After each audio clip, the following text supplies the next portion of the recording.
I'm Sean Fennessy. I'm Amanda Dobbins. And this is The Big Picture, a conversation show about Because I Knew You.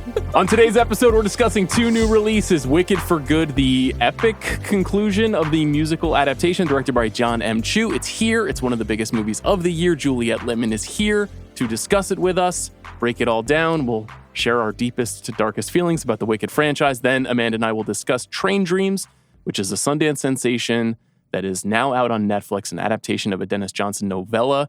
Later in this episode, I'll have the director of Train Dreams, Clint Bentley, to join me.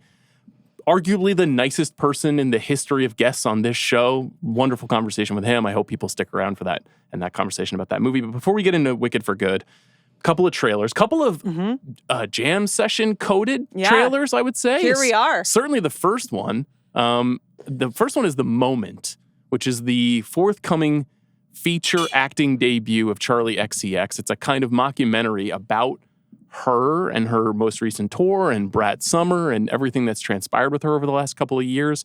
It's directed by Aiden Zamiri. We saw the trailer this morning. Amanda, Juliet, you guys have talked about Charli XCX ad nauseum the last 18 months. What did you think of this? Guess first, Juliet. I thought it seemed pretty charming. I'm looking forward to it. I also thought it seemed confusing and too close to life for a mockumentary. But that's great. Maybe she's going to reinvent the form. Yeah, maybe that's where the art comes from. I'm obviously deeply on board for this. Okay. As a huge Charli XCX fan and a person who likes somewhat meta, but are they joking type experiences. I would say that my relationship to like pop star documentaries is filtered through the lens of our guest, Juliet Litman. That's a huge honor. In Thank that you so sense, much. in that sense, I'm just excited to talk about it with Juliet. Okay. And I like a big picture jam session crossover moment. It was notable this morning Yeah, that this totally. hit, and we haven't potted together. When's the last time the three of us potted together? It's got to be years. I think a very long time. So it's stunning and sad for me in so many ways. I don't remember the last time. I think for the Hamilton movie on Disney Plus, which I also referenced last time was on The Big Picture That 1 does year sound ago. right. Holy shit. And We I- only bring you on for big musical events. And the moment, it's maybe the great. next time you have to come on. That's a musical What event about as well. Moana, directed by Thomas Kail? I have some serious concerns about Well, Moana. I got to tell you, that trailer I did not follow- inspire me at all. I follow the work of all Hamilton alums, so I'll be seeing it. Juliet, where are you on Moana, the original film, though?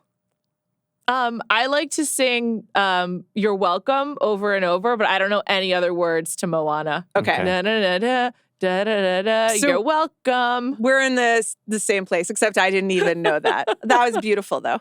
Thank you. You know, earlier this week, Amanda was asking me about the songs from Moana, and I was saying I could sing Where I'll Go at any moment, at any time of the day, you know, and just consider That's the beautiful. coconut, you know, consider its leaves. Sure. Is that a knowing David Foster Wallace reference? I don't think so, Okay. but I could be wrong. Perhaps, It's written by Lin-Manuel Miranda, right? yeah. I think it could be. Okay. I think he's a very well-read gentleman. Did David Foster Wallace invent the consider the Probably not. setup? It's probably like a Samuel like Pepys or whatever Yeah, reference. I don't even know. Did I like conflate two names right then? What was Pepys's first name? But It was Samuel. in my mind, Okay. it is a Consider the Lobster reference. If there's David Foster Wallace in Moana, all the better. That's how I feel about that. The moment, Yeah. I think it looks pretty fun. I think this is hard to pull off. Mhm. And we're in this funny moment in the aftermath of like the Eras Tour film, the Beyonce Renaissance movie, the Taylor Swift album release party, whatever the fuck that was that happened 2 months ago. All And this. the Taylor Swift 6 episodes plus documentary coming for us very soon. Is that a thing that's happening? Oh yeah, on Yeah. Disney Plus. on Disney Plus? 6 episodes of her final Yeah. performance of the Eras She Tour, gives them or the final content. leg. Searchlight gives her own movie whenever she finally wants to make it. God, okay. How can I be How can I be breaking this news to you? Well, hard to believe I didn't get the Taylor Swift news. That's not surprising, and that's fine. And I do think Charli XCX, even as a pop star, seems to be kind of taking the piss out of what it means to be a pop star while also trying to have all the spoils of being a pop star. So, and you know, I thought of Madonna Truth or Dare watching this mockumentary a little bit, and I feel Great. like she is like a kind of an ancestor to whatever Charli XCX is trying to do. This sort of like the knowingness of her persona. And I also thought of Waiting for Guffman. So if we get a Truth or Dare meets Waiting for Guffman, I love it. I'm in. I probably won't be that good, but you never know. Do you think Charli would come on this podcast to talk to you about the moment? She loves cinema. She loves it. Yes. She's on Substack. She's on Letterboxd. Yes. She is everywhere just watching films. She's on TikTok. Yes. Casting Final Destination movies. Charli XCX, come on the podcast. I wouldn't want to meet her because I don't like meeting my heroes. Okay. I will go with her to Tenants of the Trees afterwards. Okay. If she would like that. Let's do a quick run through Okay. Charli's November on Letterboxd, okay? Great. This is going to be a really good use of time. First of all, she's logged 219 movies. Fucking A. That's what it's all about. Sure. That's what these fucking pop stars need to be doing, is logging these films. How many movies has Taylor Swift logged this year? I ask you that. Well, it's an ongoing discussion on Jam Session of how many films she's seen. But she does like the work of Paul Thomas Anderson. She shouted it nice. out on whatever late night show that was. I take it all back. She said, what was the direct quote? I don't know, but I don't know. Do you remember it? I think it was, we're so lucky to be alive at the same time as Yes. Paul Thomas Anderson is a real thing she said. Wow. Yeah. I think is we moving. landed on Jam Session that she watches a lot of movies. The Right. open question is, how many does Travis watch with her? Correct. I see. Yes. Right. Yeah. Do you think he's seen like Sentimental Value and Begonia and had some deep thoughts about those films? No, Barbie is his favorite Greta Gerwig film. That is something we know from the No Hard Feelings podcast. Very cool. Okay. Okay, November for Charli on Letterboxd. Very quickly, there's a lot of films here, guys, and frankly, there's something for all of us in this mix. On November 1st, she watched The Moment, this film that we're talking about. Great. Okay. The same day, she watched Bram Stoker's Dracula. Okay. Salute. One We thing have to salute you. We do, though. I do need to ask, for 219 films in 1 month. Yeah. I don't know if this is like a Steven Soderbergh cultural diary level of like real time, or whether she's maybe logging things she's already seen.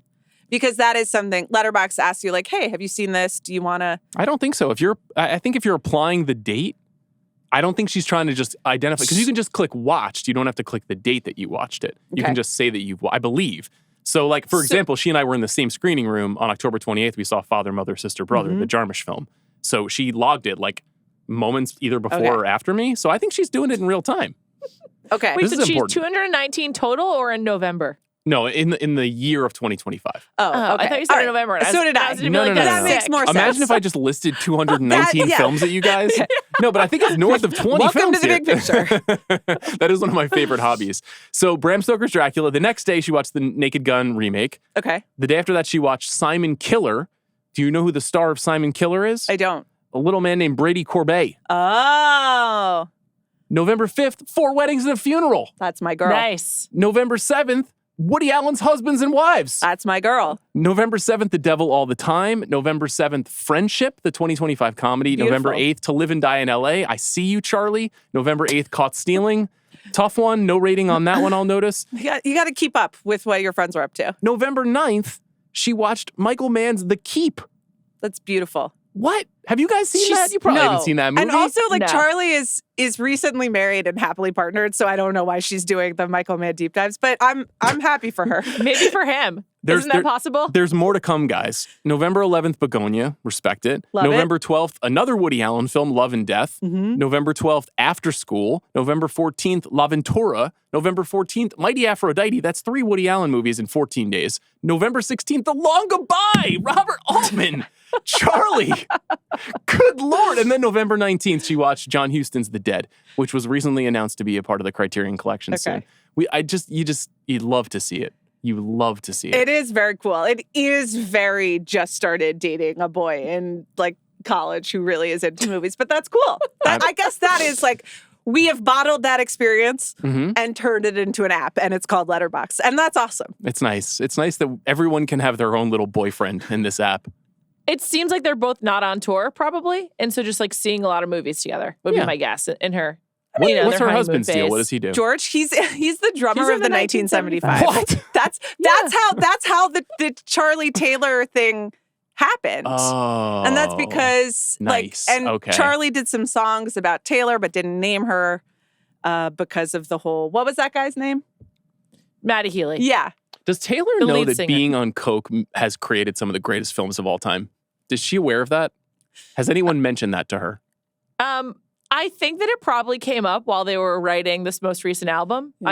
I just feel like, she was trying to like get a little edgier, so I'm sure Okay. they discussed the important role of cocaine. Got it. I'm in a great mood for this episode. Okay, the next thing we're going This to talk is awesome. about. This is the I'm Hunger loving it. Games: Sunrise on the Reaping. Juliet, Yeah. do you care about the Hunger Games? You know, I do. I thought you I did. do actually. I feel like it's a great part of culture, and I enjoyed those movies a lot.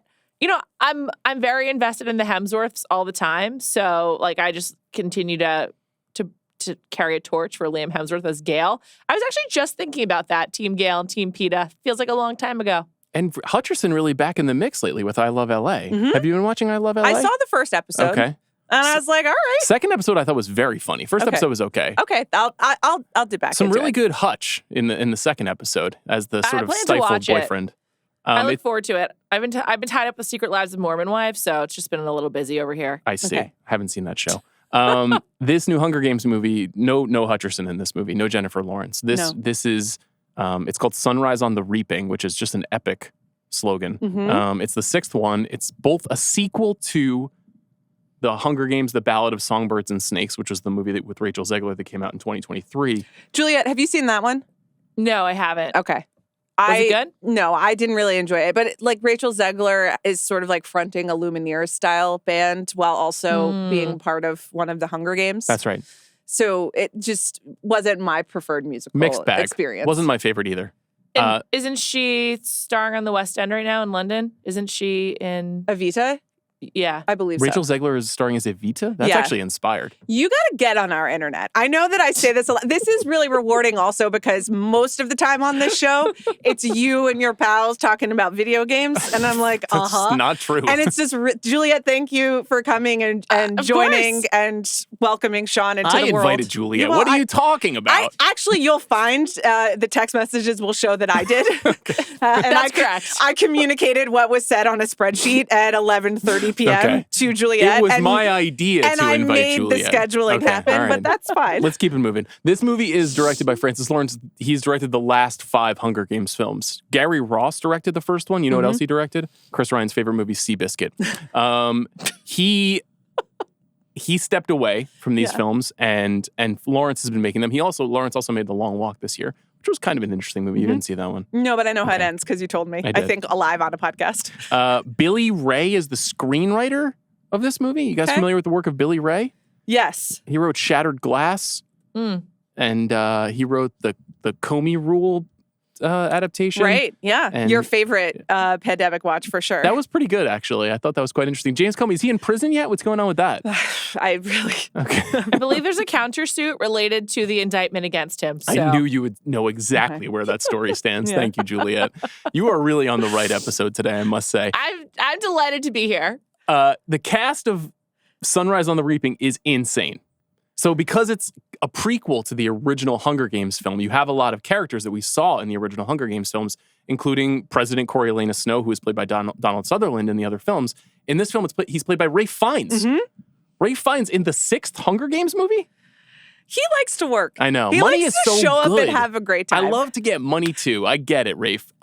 Jesse Plemons as Plutarch Heavensbee, who was portrayed by Philip Seymour Hoffman. Ingenious casting, of course. So Plemons good. once played Philip Great Seymour stuff. Hoffman's son in a movie, The Yeah. Master.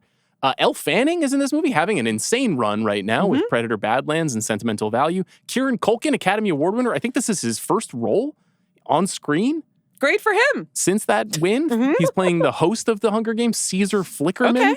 The names in this series remain unmatched. Caesar Flickerman. It's very good. Okay. Glenn Close. Yep. Speaking of people who will show up for money. She loves to work. She plays Drusilla Sickle, who I guess is kind of like an Effie Trinket style announcer of the Hunger Games. Billy Porter's in this movie. Kelvin Harrison, Maya Hawke. I think you'll find that Effie Trinket was the stylist, Was she? right? Who was Elizabeth Banks' character? I thought she was Effie Trinket, but I'm Yes, gonna look it up right she now, was. guys. And Effie Yeah. Trinket was a stylist because, you know, the opulent nature of the costumes in the Hunger Games and getting someone on your side, like the style and your visual presentation Right, is such right. an important part of your positioning. Did you love the Hunger Games? No, but I read the 3 books and I saw Oh, okay. them. But didn't she also sort of like, wasn't she present for the selection of the tributes in the first Yes. film? In the same She, role that like- Glenn Close plays in this trailer?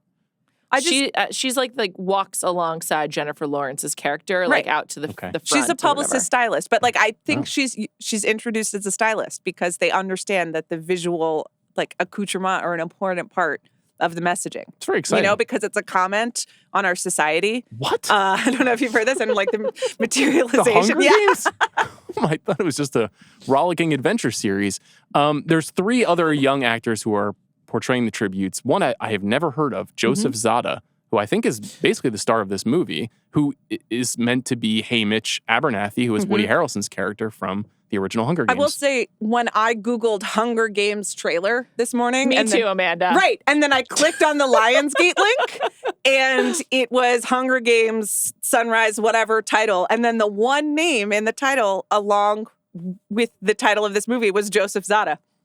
Yeah, I was who like, is are that? there other trailers that have someone else's name in them? Like, is this just the first one to come? I thought that was very confusing. It also lives on YouTube. Very odd. Another one of the tributes will be played by McKenna Grace, who Amanda and I just saw in the Colleen Hoover adaptation, Regretting You, which will make for an incredible conversation on this pod very soon. I truly, truly can't wait for this podcast. And Ben Wong, who plays Wyatt Callow in this new Hunger Games movie, who I just saw in The Long Walk and was very good, was sort of the third lead of that movie behind David Johnson and Cooper Hoffman. So that's coming out literally this time next year, November 20th, 2026. Which Happy Thanksgiving. Yes, I guess so. That seems good. Do you guys ever review the music video list or filmography of Francis Lawrence? I mean, I know he's directed a great many music videos. He was a guest on this show, actually, When you say some time ago. review, do you mean, what do you mean by that? Well, like every time he's brought up in relation to the Hunger Games, I just think of every time he was on MTV for like, inside, what was the name of that show? Like Inside the Music Video or whatever, Making the Video. Making the video, yes. It's an astonishing list of music videos. Like he has really had a stranglehold on pop culture for a long time. It's like shocking. It looks like his first credited music video is Gone Till November by Wyclef Jean, which I must tell you in 1997 had culture in a chokehold. Like, it had so much importance to me. I'll bet. Like so much. Did you enjoy The Carnival, that album by Wyclef Jean? Sean, you have no idea. To the extent you could like break a CD from overuse, that's where I was at The Carnival. Listen, he directed both Cry Me a River and Jenny from the Block. Yes. Yeah. This is it's incredibly important. He directed Back at One by Brian McKnight. He directed Warning by Green Day. I mean, this guy had range as a music video director. Adia by Sarah McLachlan. Sure. Yeah. Like, it's kind of shocking. Like, he has such a big impact. Unrelated to the videography of Francis Lawrence, but just related to music videos and Juliet being here, I recently saw the music video for Justin Timberlake's Mirror for the first time. Sure. Isn't it He's Mirrors? like holding his arms out. Right, but then Mirrors. there's like the old couple that has I don't really know what's going on. I was quite taken aback. It was a strange time. Why did you see that video? I was getting my nails done, and that's what happens. Is that the thing? Yeah, and they I just play music videos. Yeah, and you watch them, and you're like, "Huh, that's the world we lived in." It really all came tumbling down with the 2020 experience. That was like, he was really riding a wave, and then it just completely toppled. Yeah. Anyhow, that's a whole other podcast we could do about growing up listening to pop music in the 90s and 2000s. Okay. Should we pivot to Wicked for Good? I'm ready. Okay. So this, as I said, is the second installment in the Wicked films. It's again directed by John M. Chu, screenplay by Winnie Holzman and Dana Fox. It's based on Wicked by Stephen Schwartz and Winnie Holzman, the Smash stage musical, which is also based on the novel Wicked by Gregory Maguire. Now, as I said, last time Juliet and I spoke about the first Wicked film, I've not read the novel, I've not seen the stage show. I come to this learning all of the material in real time as I'm seeing the movie. I think that's true for you as well. We're learning and we're growing all together. I am shrinking. I am shrinking all the time. May I just say that last year's episode about the first installment, Wicked, just that's the title, right? Just Wicked, yes. Yes. That you and Juliet did together while I was on leave was wonderful and very insightful. And I recommend that anyone who did not listen to it seek that out before joining us for part 2. That's really nice, Amanda. Thank you. I learned a lot. Well, I mean, Juliet is maybe you should just restate your bona fides before we start talking Sure. about the second installment. Yeah, sure. I am Juliet. I am Amanda's co-host of Jam Session. Well, you don't on have to go Ringer all the way Dish. back to the beginning. I really love Wicked, the musical, the stage show. I also, in general, love musicals as a feeling, as an experience, as an idea, as a medium.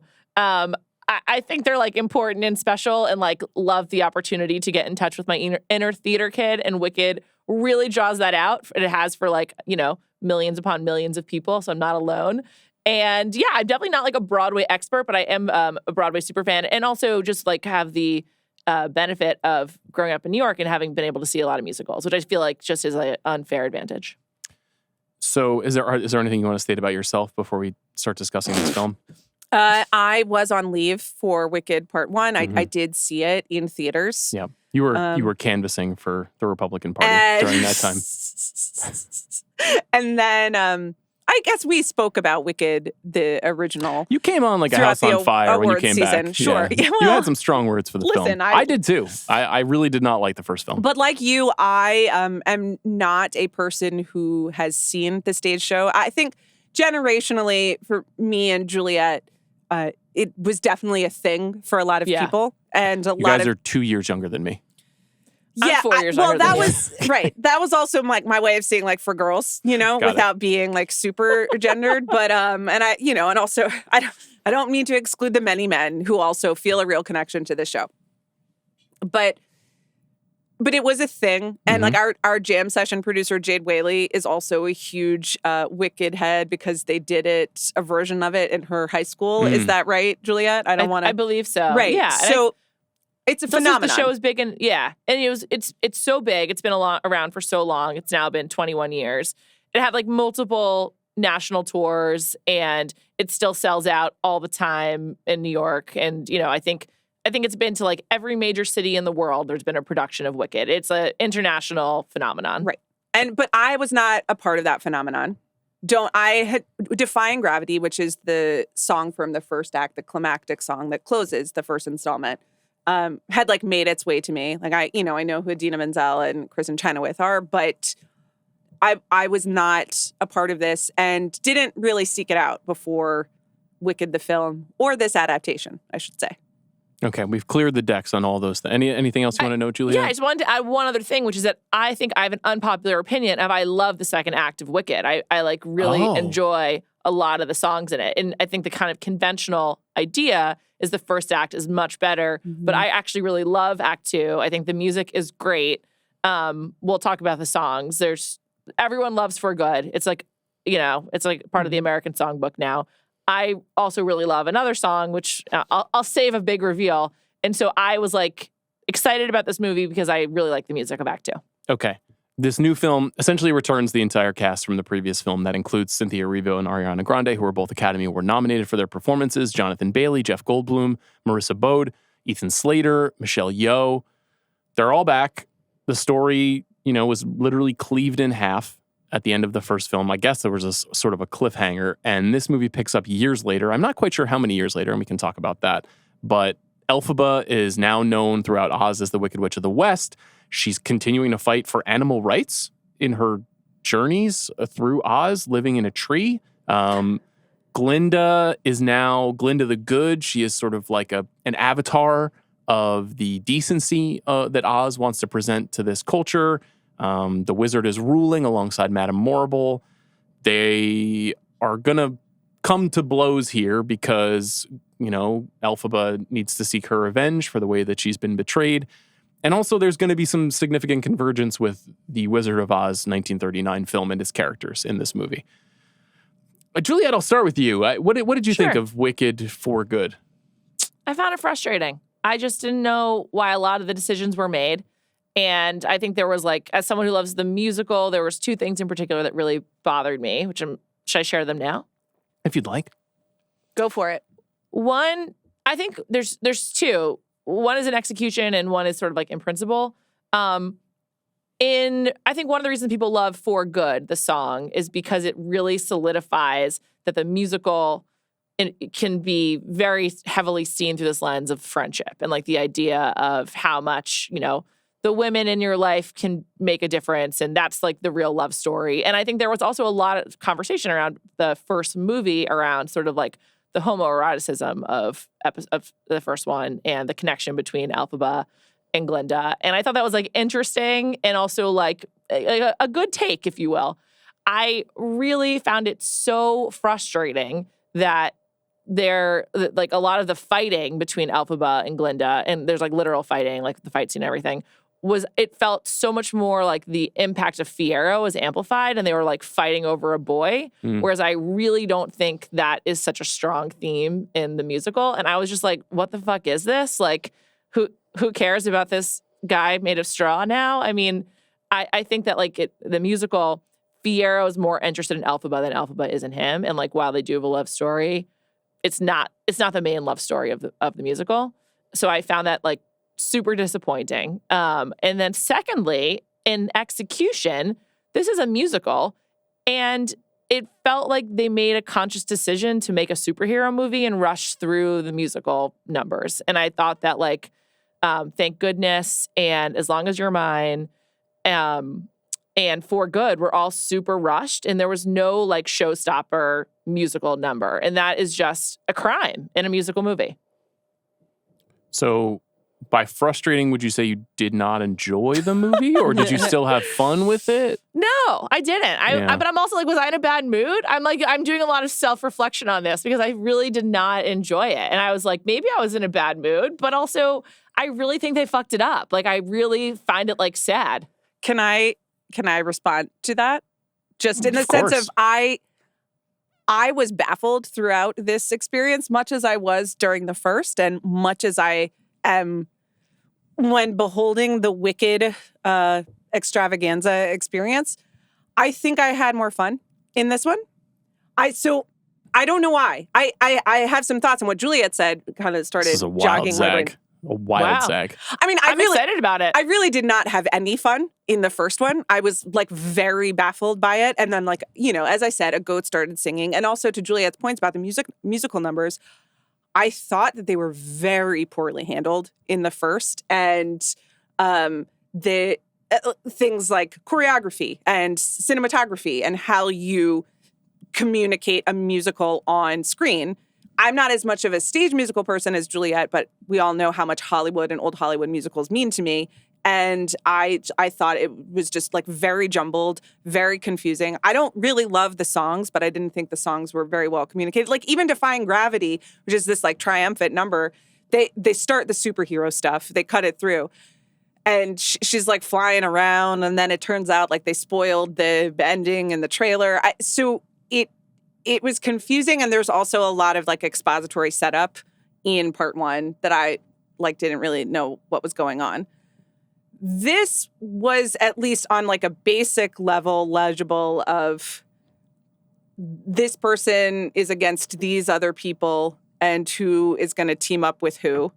And the lack of musical numbers, I think, honestly, was to its benefit to me because anytime they had like the full stage number and all the extras like doing their choreography, like I think John Chu has directed like many much better musical adaptations and much better dancing, and I don't care for this one. And to your point about the emphasis on Fiyero versus the real love story being the friendship, I not knowing anything, once they actually do get to For Good and are singing lovingly at each other, I think Cynthia Erivo and Ariana Grande are good in these movies despite everything else that's going on around them. And I had my like very, dumb movie watcher moment sitting in there being like, oh, they're the real love story. That's beautiful. Totally. So in at least that case, it communicates it to me. It was also just so plot confusing that I had fun being like, wait, now what's going on? I'd like to ask you a lot of questions about how magic works in Oz, Juliet. Sure. I mean, just like... I don't know if I can answer, but I'll try. Right. I mean, and maybe there is no answer, but like, is Elphaba the only magical person? Like how are magical powers bestowed? Certain people have them. Okay. And Elphaba's mother had them. Plus there's like this elixir. Right. The wizard has. Her mother. Yeah. No, I mean, I remember we all. Yeah. Madame her Morrible sister, Madame Morrible. Yeah, certain people have many it. characters have it, yeah. Okay. But Elphaba has like more of it? She's just very powerful. Okay. Which is explained at the end of the film why she's very powerful. We don't have to spoil that quite yet. Yeah. But, I mean, I think it's reasonable to be confused by some of the plotting. Like, I have ocean waves of confusion about the plotting of this movie. And just like particularly the ways in which this movie is trying to retcon what the Wizard of Oz is. That stuff is it is like abominable to me. And I guess this has all been known because people have been reading this novel and seeing the stage show for years. But this, again, as I said, this is all new to me. And so, to start, I think Cynthia Erivo and Ariana Grande are good in this for the most part, but I don't think their performances are very well handled by the direction. And I think it's kind of number to number how much I even buy what's going on between them. So that's just that's at the forefront of the story. And a lot of people love the first movie. Mm-hmm. And you can already see in the reaction to this new movie that there's a lot of either letdown or frustration or outright kind of God, you fucked this, but to me, I'm just this is just a continuation of where I was at the end of the first one, which is that the films don't look very good. The way that they're lit is bizarre given the amount of detail and time that has been put into the production design and costuming. But to me, the ultimate issue is just it feels like a real problem of story, and that it has completely upended something. And this is just personal to me. But The Wizard of Oz is very personal to me. And what that book is about and what that movie is about are two very distinct things that found a way to kind of coexist. The book is this, big allegorical story about really money in America in the late 1800s. Right. And Follow the yellow brick road. Right. Yeah. Which is all about the gold standard and the silver standard. And it's a book about populism. And, it's all in the text. If you read it, you can see it's like Animal Farm. It's just it's very clearly metaphorically about something in society. The movie is not clearly about that. The movie is really more this exploration of this girl's mind. And it's this fantasia. It's a dream sequence where people from her real life find their way into this dream world. It's an amazing adaptation of a book. It's very different. And if the book mattered to you a lot, you might sound like me talking about The Wizard of Oz in the way that Wicked makes me feel. So I'll just say this is completely subjective to me. But the actual execution of the story is just so weird and stupid. I really can't believe that this is what this story is and that everyone loves this. It makes me feel a little crazy. Following off what he said, maybe as the Wicked expert, you could answer the question for us. What is the moral of Wicked, the stage? How does it end, and what are you supposed to take away from it? The moral of Wicked is that power is abused to ostracize a certain class of person or animal. And I forgot to note that there was far too many animals in Wicked for Good. Mm-hmm. And also the sense that is about the relationship. The story of Wicked is the story of Elphaba and Glinda. And I think that the first movie captured that in the marketing as well as in the movie pretty well. And the second movie, I think, really loses that. And I think the fact that even for you, Amanda, that it took to almost the end of Act 3 of the movie to get the oh, this is the real love story. That is a real fumble. And I think part of that is because another, I think, failure of the movie is so many people are alone and they only intersect with someone else in the movie for a big lurch forward. It's a really good point. Mm-hmm. And so it's just a lot of parallel lines that then swerve to cross. And so I think you don't get that because you don't get sort of sense of any kind of interconnectivity between these people. Yeah. And I think it's also, Sean, why it feels so insane that you're so that guy is now the Tin Man? You're what the fuck? It just feels so strained, and they're really bending so hard to try to make something fit into this world that they have decided to tell this story about these two characters in. But can I answer how I perceive this story based on my limited experience of just Wicked and Wicked for Good? Yeah, I mean, I wanted her to speak to what the stage version is about because as we've discussed, this stage is a 2-act, 2.5-hour show, and this is 4.5 hours. So a lot is added, and I don't really know how faithful this absolutely bonkers, baffling adaptation, which, I agree with you. I had a decent time, but I was what is going on? I mean, and where did the lion come from? But we'll get back to that. So, but I'm just curious about what all the people who love Wicked were actually responding to in the text. Well, so you can tell me if this is also a critical part of the idea. Even before I knew there was going to be a movie adaptation, just by looking at the cover of the book or images from the stage musical, my perception of this was just this is a story that is meant to see the world through the eyes of a villain. And the way that someone who we understand to be a villain could be better understood with empathy. And that if you see what their experiences were and see how they got to the place where they are and see the way that society ostracizes like you're describing, that maybe we would have a little bit of a different perspective on how we all relate to one another. Yeah, but like, is Elphaba a villain though? I think she's sort of like reclaimed. I think neither is really a villain or a hero. Like, I think they kind of swap places frequently, Glinda and Elphaba. And I do think that like one of the reasons why the musical and the first movie are so popular is because people really find a lot of stories of acceptance, like from identifying with Elphaba or identifying, with like some like the animals or whatever. Yeah, and it just feels like completely spring-loaded to be projected onto the queer experience or communities that have been cast out. Like, and so that character, the Elphaba character, and then it's kind of double charged by, shifting from Idina Menzel to Cynthia Erivo, a Black performer, and then that loads the movie up even more so by saying like, hey, if you put that valence on it, this can be a very deep story, which I think has power. Like, I think that conception of that idea is really interesting. And, we're talking about comic book movies and superhero stuff. Like, this is something that good superhero stories can do. They can say, like, you think that this person is the bad guy, the vigilante, but that's fucking Batman. Batman is like, at the beginning of this Batman story, it's like, this fucking guy keeps thinking he can be better than a police officer. And then so it's a very common structure. The problem that I have with it in this movie specifically is that it's totally undermined by the one-dimensionality of the wizard and Madame Morrible, and the fact that, like, in order for a movie to movie, there still has to be this undynamic good versus evil structure where you're like, what does the wizard even want? Where does he come from? What does Madame Morrible want? What does she represent? Why do they hate animals? Like, we don't know anything about all of this stuff. My friend Gilbert Cruz from the New York Times, like, what is the political structure of Oz? Like, what am I even trying to, like, seriously? I can't understand it. Who's the governor? Like, what is, but that's an inherited position? Like, what's Munchkinland districting? Like, I don't understand.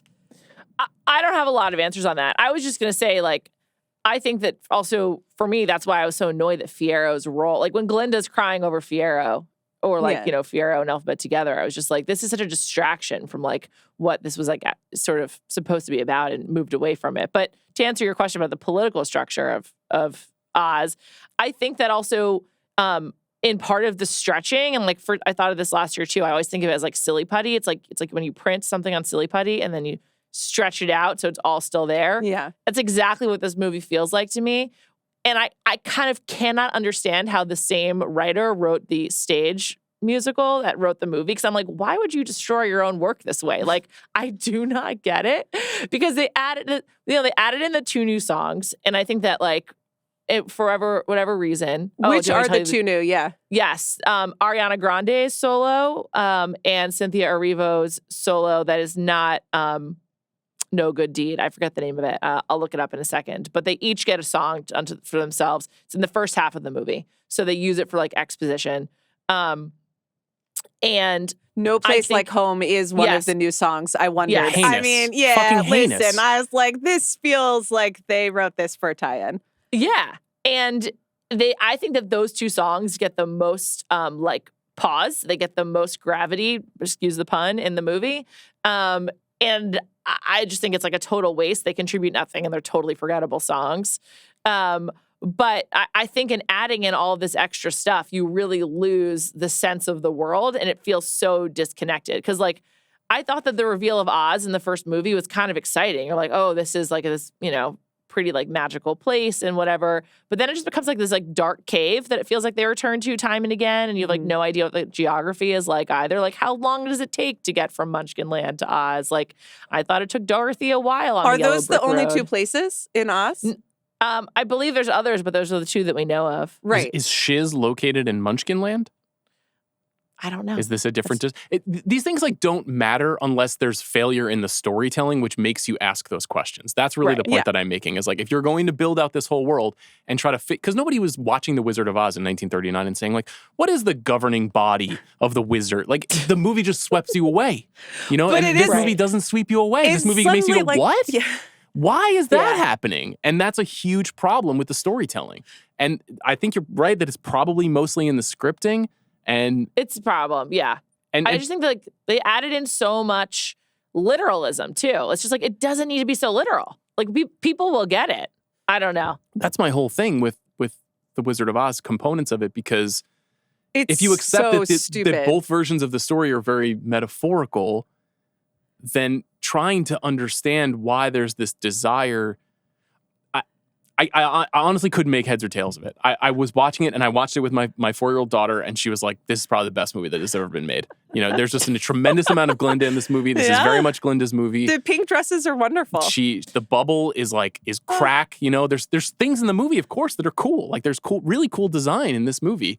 Some of the songs are good. I do think For Good is really, really good. We listened to that in the car as soon as we went home. Like it's not like a 0. The movie is not like a disaster, but it raised such frustration, which is the first word that you used, Juliet. Yeah. And I just found it really enervating trying to understand what it's trying to accomplish. Well, I mean, I agree. And that's why I asked Juliet, what is at least the original stage production that has resonated with millions of people trying to accomplish, because the movie could not communicate it to me. And let's be clear, once they bring in like the Reddit Easter egg Wizard of Oz tie-ins, preposterous. Just absolutely silly, you know? Yeah. So is Dorothy a component in the stage musical?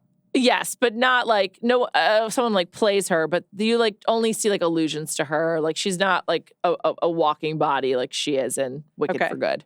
Yeah, I mean, she's kind of introduced as like a side villain in the story. It's like this is just some girl who landed in a tornado. It literalizes the tornado and like the bridge between worlds. Like it's very like Thor: The Dark World, and then where you're like she could ride on a rainbow all the way to Oz. Like that's not what this fucking Wizard of Oz is about. It's a dream. Am I crazy? No, and then she literally kills Elphaba's sister, who's definitely like a petty fascist. So again, I don't understand how she got her power to enact all of that because stuff. Her mother was magical. No! Her father was the governor, and she inherited the job from the father, which I read on like one of the little poster news printouts, like Munchkin Gazette or whatever. Right. But you're using two different definitions of power. Amanda's referring to her political power, and Sean's referring to her wizardry. Right. Exactly. You served as the opinion editor at the Munchkin Gazette for 6 years or 9 years. How long was it? No, I was working on the tabloid that the SpongeBob steals at some point to learn that he has to go to the wedding to his name convene is everyone. Bach. All right. Okay. BOQ. Okay. So they literally kill her. And then also so Dorothy is like a murderer in the text of Wicked for Good.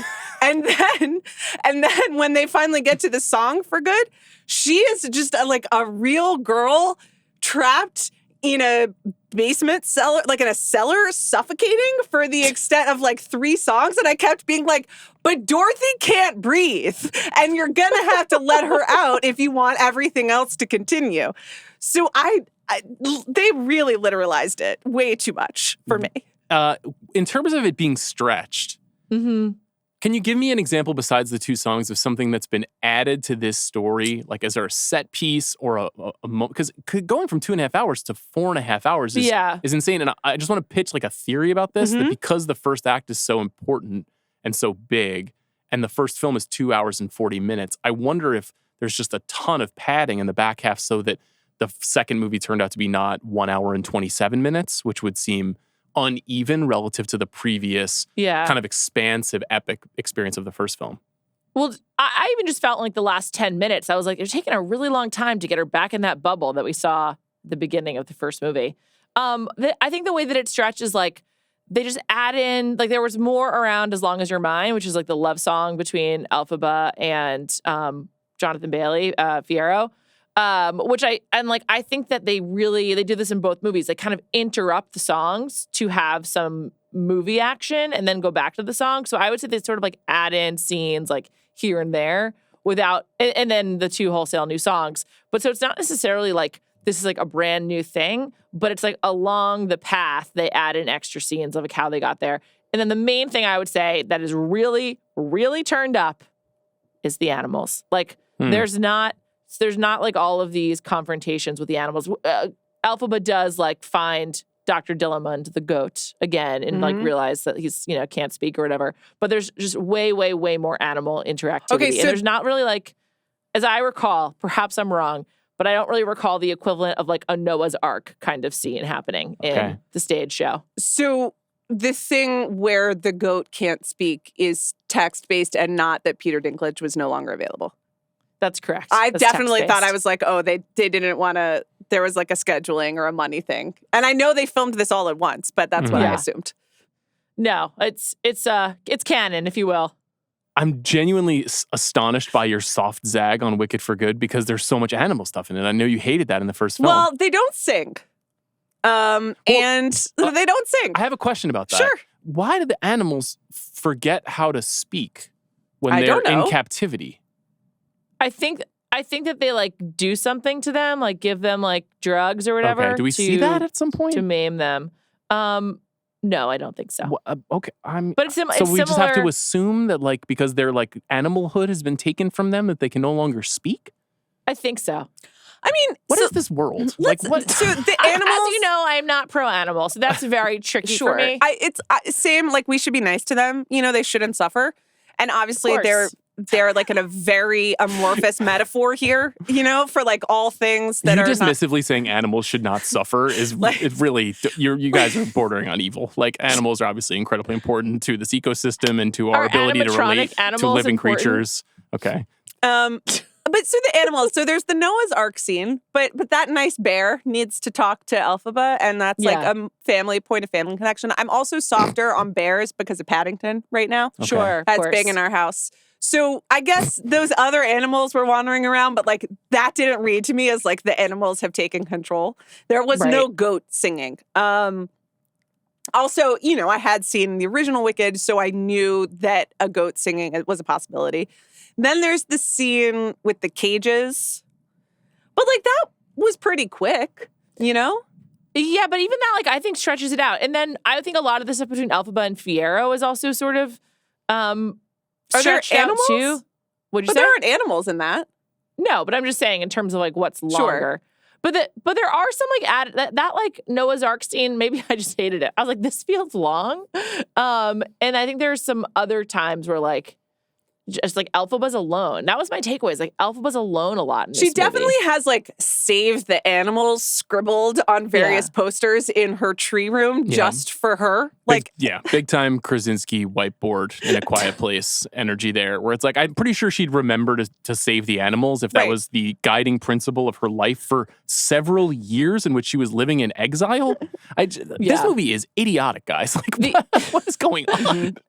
Another thing that I think was just like stretched out was like the fight scene, which I thought in some ways was really charming. Like they do like meet again after, you know, Nessa dies and everything. But like that was stretched out too. And like there's just like more fluff in there. There's not like there's not like one of them just like looking around and then the other arrives. Like they just add stuff in like at every juncture, basically, every stop along the way to make it feel longer. Yeah. in the play or in the musical, why? So Nessa turns evil because, A Bach, yeah. because of Bach? Because she's Oh. been rejected. Yeah. Oh, okay. Because she's in love with him Yeah, okay. and he's in love with Glenda. Got it. Yeah. And he finally comes clean about that. And then she, creates like an ice-like circumstance in which all the Munchkins are not allowed to leave the country. Right. Right. And that whole plot line is extremely strange. And then- and that explains why the Munchkins are extremely happy that the Wicked Witch of the East has been killed. Like, these are I the kind of also- plot contrivances that like happen over and over again in the last hour of this movie. The same with yeah. Bach becoming the Tin Man, where Nessa Rose channels her hidden magical powers to make him a man made of tin because why?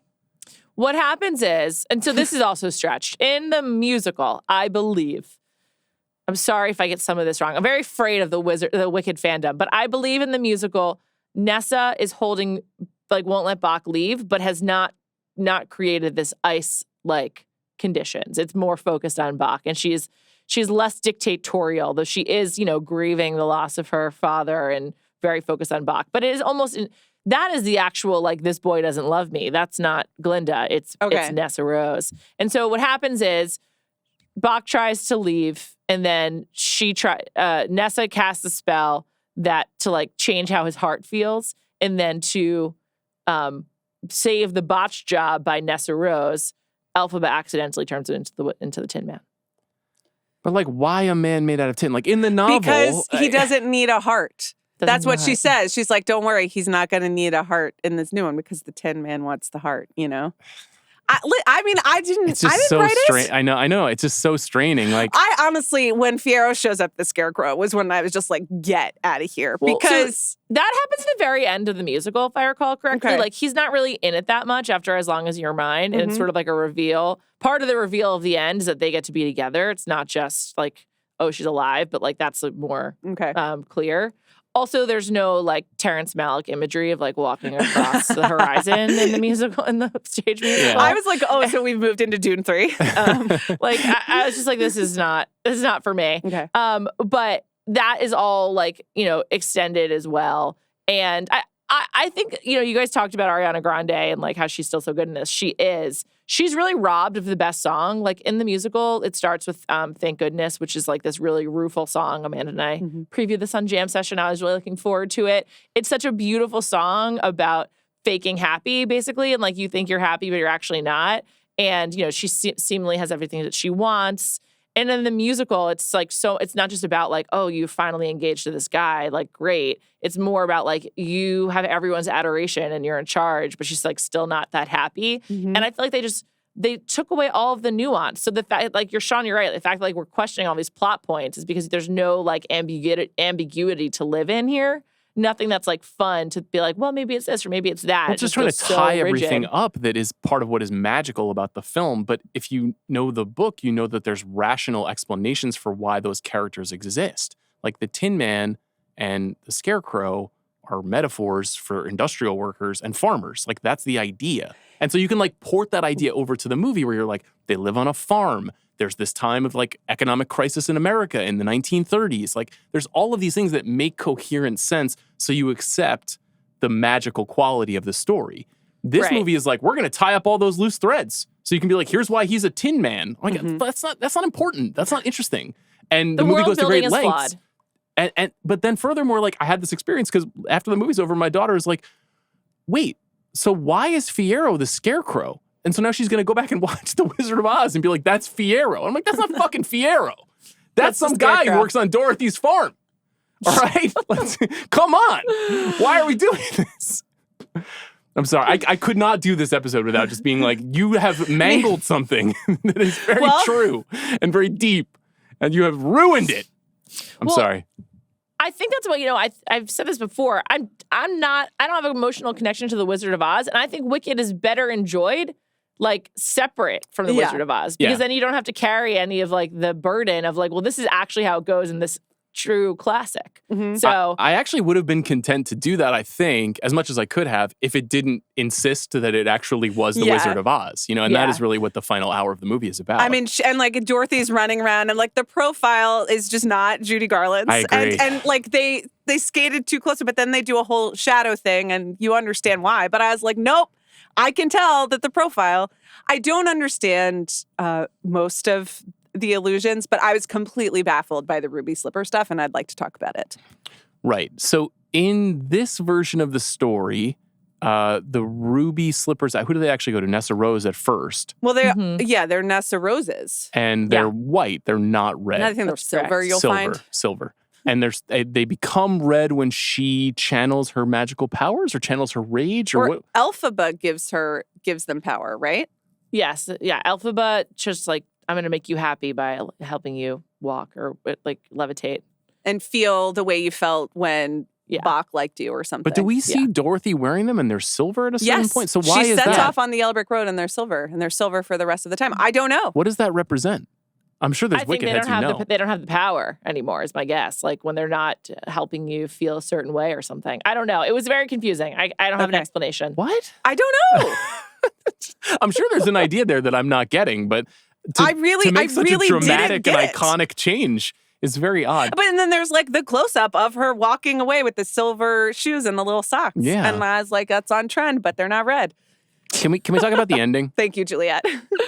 You sure can. I mean, first of all, the 45 endings.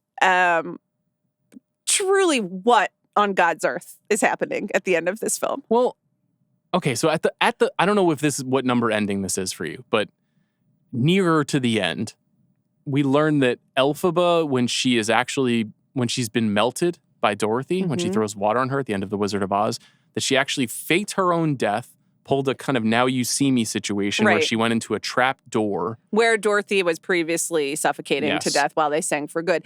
Let me ask, before we do that, was Dorothy in on the plot? I don't think so. On the faking of the death?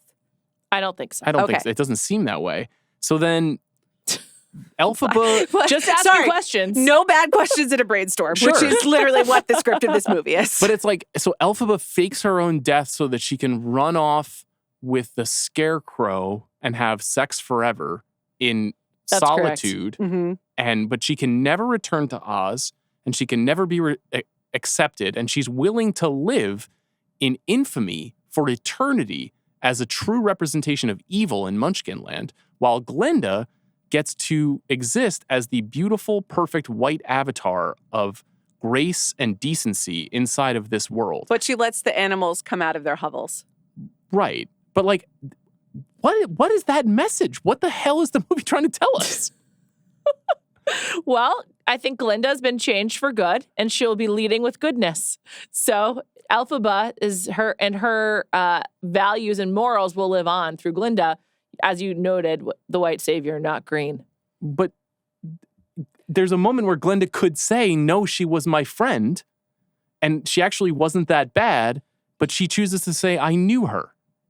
And I think because I knew you. See, even I knew it. But like, even I got it. Why, if Glinda has learned the lessons of Elphaba, why would she not say to the Munchkins, no, actually, Elphaba was decent, and she was thrust into this power game by the wizard? She's still figuring it out, you know? She can only be her, but she's trying to be a good version of her.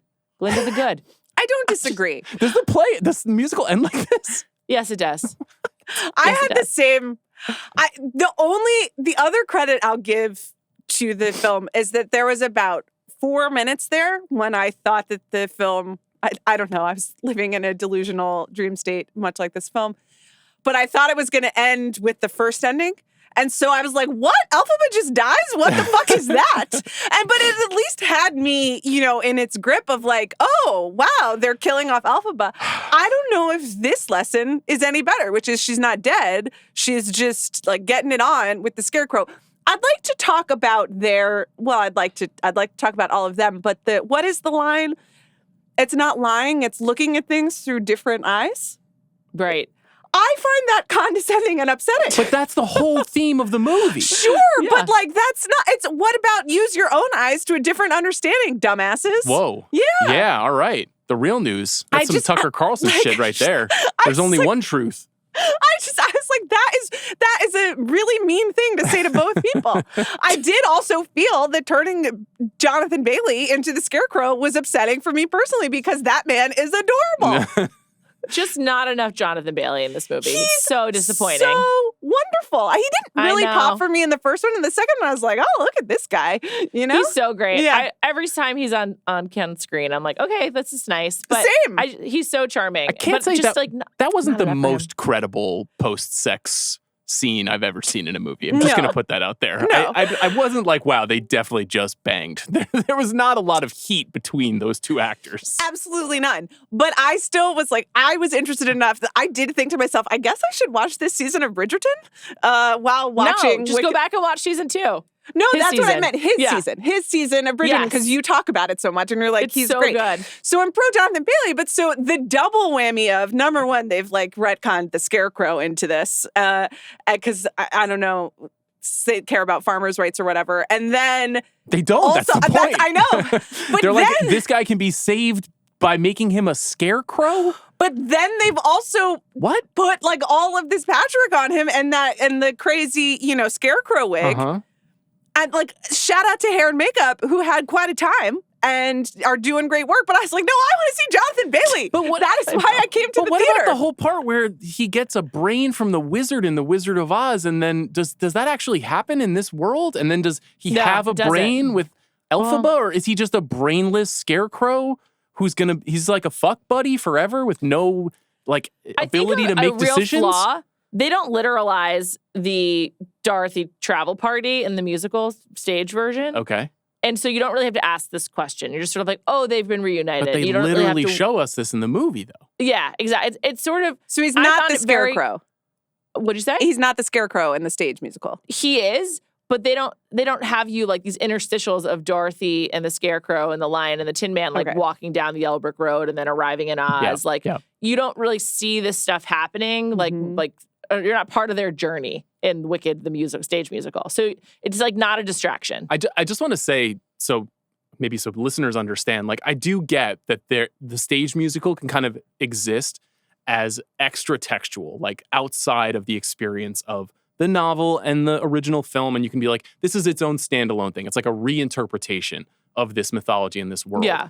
And I would have been totally cool with that if the movie didn't bend over backwards in an incredibly like base, cheap marketing way to be like, this is the Wizard of Oz. And just so you know, this is what the Wizard of Oz is actually all about. And what they want is the reaction of your wonderful 4-year-old daughter to go home and be like, well, now I guess I got to look for Fiyero. Yes, in exactly. the 1939 Wizard of Oz. That to me is the mistake of the movie that makes me kind of crazy on this episode, where I'm just like, why are you making me think about all this stuff if you don't really have the follow through in terms of the connective tissue? I'm sorry to name names, but I think that's a John M. Chu problem. And as you know, I'm a longtime fan of John M. Chu. But I read a lot of his interviews, and I think that he has said he's a huge fan of The Wizard of Oz. And I feel like he had a desire to really make his mark on this version of Wicked by integrating The Wizard of Oz in more fully. He teased it in the press tour around the first movie. He came back to it time and again. And I really feel like, obviously, he didn't write the script, but I do think there's a lot of ways in which The Wizard of Oz is involved in like a non-scripted way where you're just like seeing it. Right. And I really think those are a lot of his choices. I guess I am blaming him, but I'm just maybe trying to like explain why I think that comes up so much. Yeah, I mean, the movie itself is obviously like it's an ingenious thing that Universal has done by splitting this into two parts, by making an event out of it. They marketed it so brilliantly for the first film last year. Yeah. And the connection between Ariana Grande and Cynthia Erivo. I heard you guys talking about that terrible thing that happened to Ariana Grande on Jam Session. Like, their bond is cool. Like, I like that in the world, that they've become close. All of that stuff is really smart. It's just... it's the Avengers-ification now of like stories outside of that stuff. But like I didn't invent comic book movies, you know? Like me liking comic book movies doesn't mean that every movie event now needs to have this big mythological connective tissue to stories that go back 100 years. That's But we live in a dumb world where that worked for comic book movies and just like thus for the movie industry. And so Hollywood is terrible at being like, oh, look, that worked that way. So now we're going to make 45 different versions of it just like that. Yes. And in one sense, it was a good decision because it did work. Like, I don't think this movie is going to make as much money as the original Wicked. And I would like to talk about the press tour, Oscar chances, all of that sort of stuff. But like, to your point, this is like a success for Universal. Totally. And this will make money. Is it successful artistically? I don't think anybody on this podcast thinks so. No, I don't think so. I think also the other thing that's just really lost is that there's no sense of camp in this movie, whereas the first one had it. The first one with like more of the choreography, honestly, more of Bo and Yang. Like I thought the fight scene was the one time when it was very and camp. That was the and there were a lot of laughs movie. In my theater during that sequence, you know, where and that was fun. Yeah, I thought and felt like appropriate. Yeah, I think the superheroification of the movie really eliminated that and made it too dark. And like didn't allow you to like really have the same kind of fun. And like there's not going to be a viral dance trend that comes out of this movie. And I feel like that was such a win for the first one. What was the viral dance trend in the first? With the books when they're singing, I think it's popular. It's Ariana Grande and Bo and Yang. Yeah. So it wasn't when they were doing the mime stuff? Oz no. Okay. No. Popular, that's a banger. Earlier. That's a banger. Sure. That might be my favorite song. Yeah. And so anyway, I just feel like that it's not fun. Like they like really lost the sort of like silly, light fun that is the main tone of Wicked, even though the like ideas around acceptance and friendship is sort of, I think, why people get sentimental over it. It's an interesting thing because, you know, Ariana Grande obviously has been super praised for her performance in both movies. She has a really, really good comic touch as an actress. Like you can see this if you watch her on SNL. She's really adept. And it's like, it's kind of Disney kid stuff, you know, where like you kind of learn that there is a performance style that is necessary and material like this, I think, to make this stuff work. I don't think Cynthia Erivo has it as much, but it's okay because of kind of who Elphaba is as a character, that the storminess of that character doesn't necessitate it as much. But for all the time we spend with Glenda in the movie, she doesn't get to be that fun or funny in the movie because she's kind of in this mode of crisis. She's trying to figure out like what is the right way to exist in this world. And so it totally diminishes all the things that you're describing, Juliet. I also still don't. So she's in charge of Glinda? Like what are her roles or and responsibilities as Glinda? I think she's the figurehead of all of Oz. Okay. Now that the wizard is gone. Yeah. Well, what about before? Because when the wizard's still around when the film starts, but she is Glinda the Good. Yeah. She's kind of the Hillary Clinton of this world. Yeah. I was gonna say, she's Secretary of State, and now she's president. I did write in the notes that I did see Madame Morrible as the Marjorie Taylor Greene of this place. Okay. I just want to say, listen, Jeff Goldblum and Michelle Yeoh are wonderful performers and have been great in movies that we have all loved. They are terribly miscast in these movies. Like, they can't sing a lick.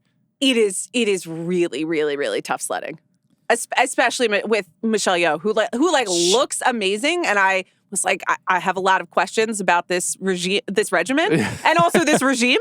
But it's She's just not a fit. in the movie. It is not a fit. It's crazy. I think he's okay. Like, I think because he doesn't sing with anyone else, it's sort of like, this is the silly wizard. And I just find him so fun to watch. It's like, whatever. Michelle Yeoh, like, impacts really good songs because she's, like, singing with Ariana Grande. And it's just like, no, this is not working. It was very disappointing, and thank goodness. It's a great song. Yeah, that's just a trick of the casting. And obviously Michelle Yeoh had amazing success in Crazy Rich Asians with John Chu. You can see why they would cast her in this part, but it's just like, she's literally singing a song with Ariana Grande, who is like in the S tier of great movie musical performers alive right now. Totally. So yeah.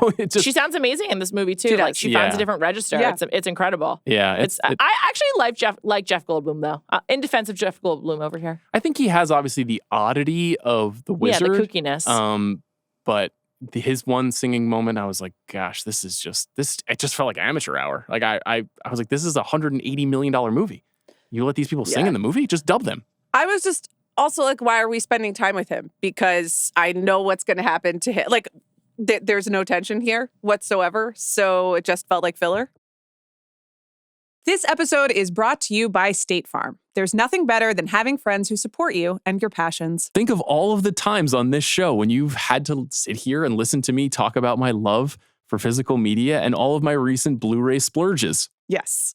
Like those friends and like me, State Farm is there to help you along the way. With so many coverage options, it's nice knowing you have support in finding what fits for you. Go online at statefarm.com or use the award-winning app to get help from one of their local agents. Like a good neighbor, State Farm is there. Okay, you mentioned you think this movie is going to make less than the previous film. I wanted to ask you both about this. Mm-hmm. So Wicked made $758 million, and so wild. Made $474 million in this country, which is a staggering amount of money for a movie musical in 2024.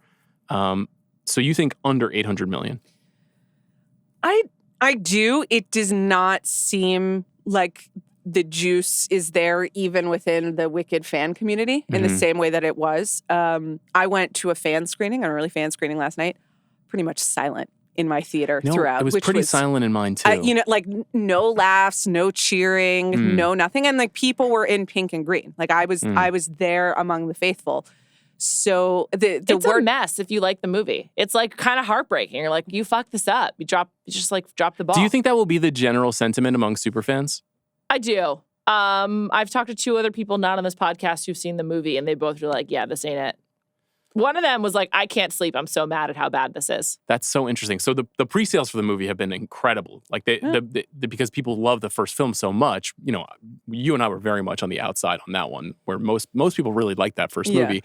And so I think what you could see here is like an insane first weekend performance, like $130, $150 million, and then possibly a steep decline. But I don't know. You never know. Like, it's been a very quiet last 6 weeks at the box office. And I think people have been waiting for this, for Zootopia 2, for some of the awards movies to open more widely over the next 2 weeks, and then all leading up to Avatar. So, like, in theory... Woo! Yeah, you gestured at me, but you got a gesture at Juliet Litman. I was so pleased to hear you repping for Fire and Ash. I know. No I'm pun intended once again. See, let's just... Can I tell you what I did last night? I started watching a 4.5-hour documentary about the movie Aliens called Aliens Expanded. All right. That sounds good. And it features at great length James Cameron and Sigourney Weaver talking about the movie, and I was just like, Jim Cameron is the fucking man. He speaks so directly and overconfidently about everything. It's genuinely inspiring. Sigourney Weaver forever. Yeah, she's great. Sean, how much time have you spent watching him do the press tour around the submersible that That's a little John. outside my personal interest, but I know it's in your zone. It's very much in mine. yeah. And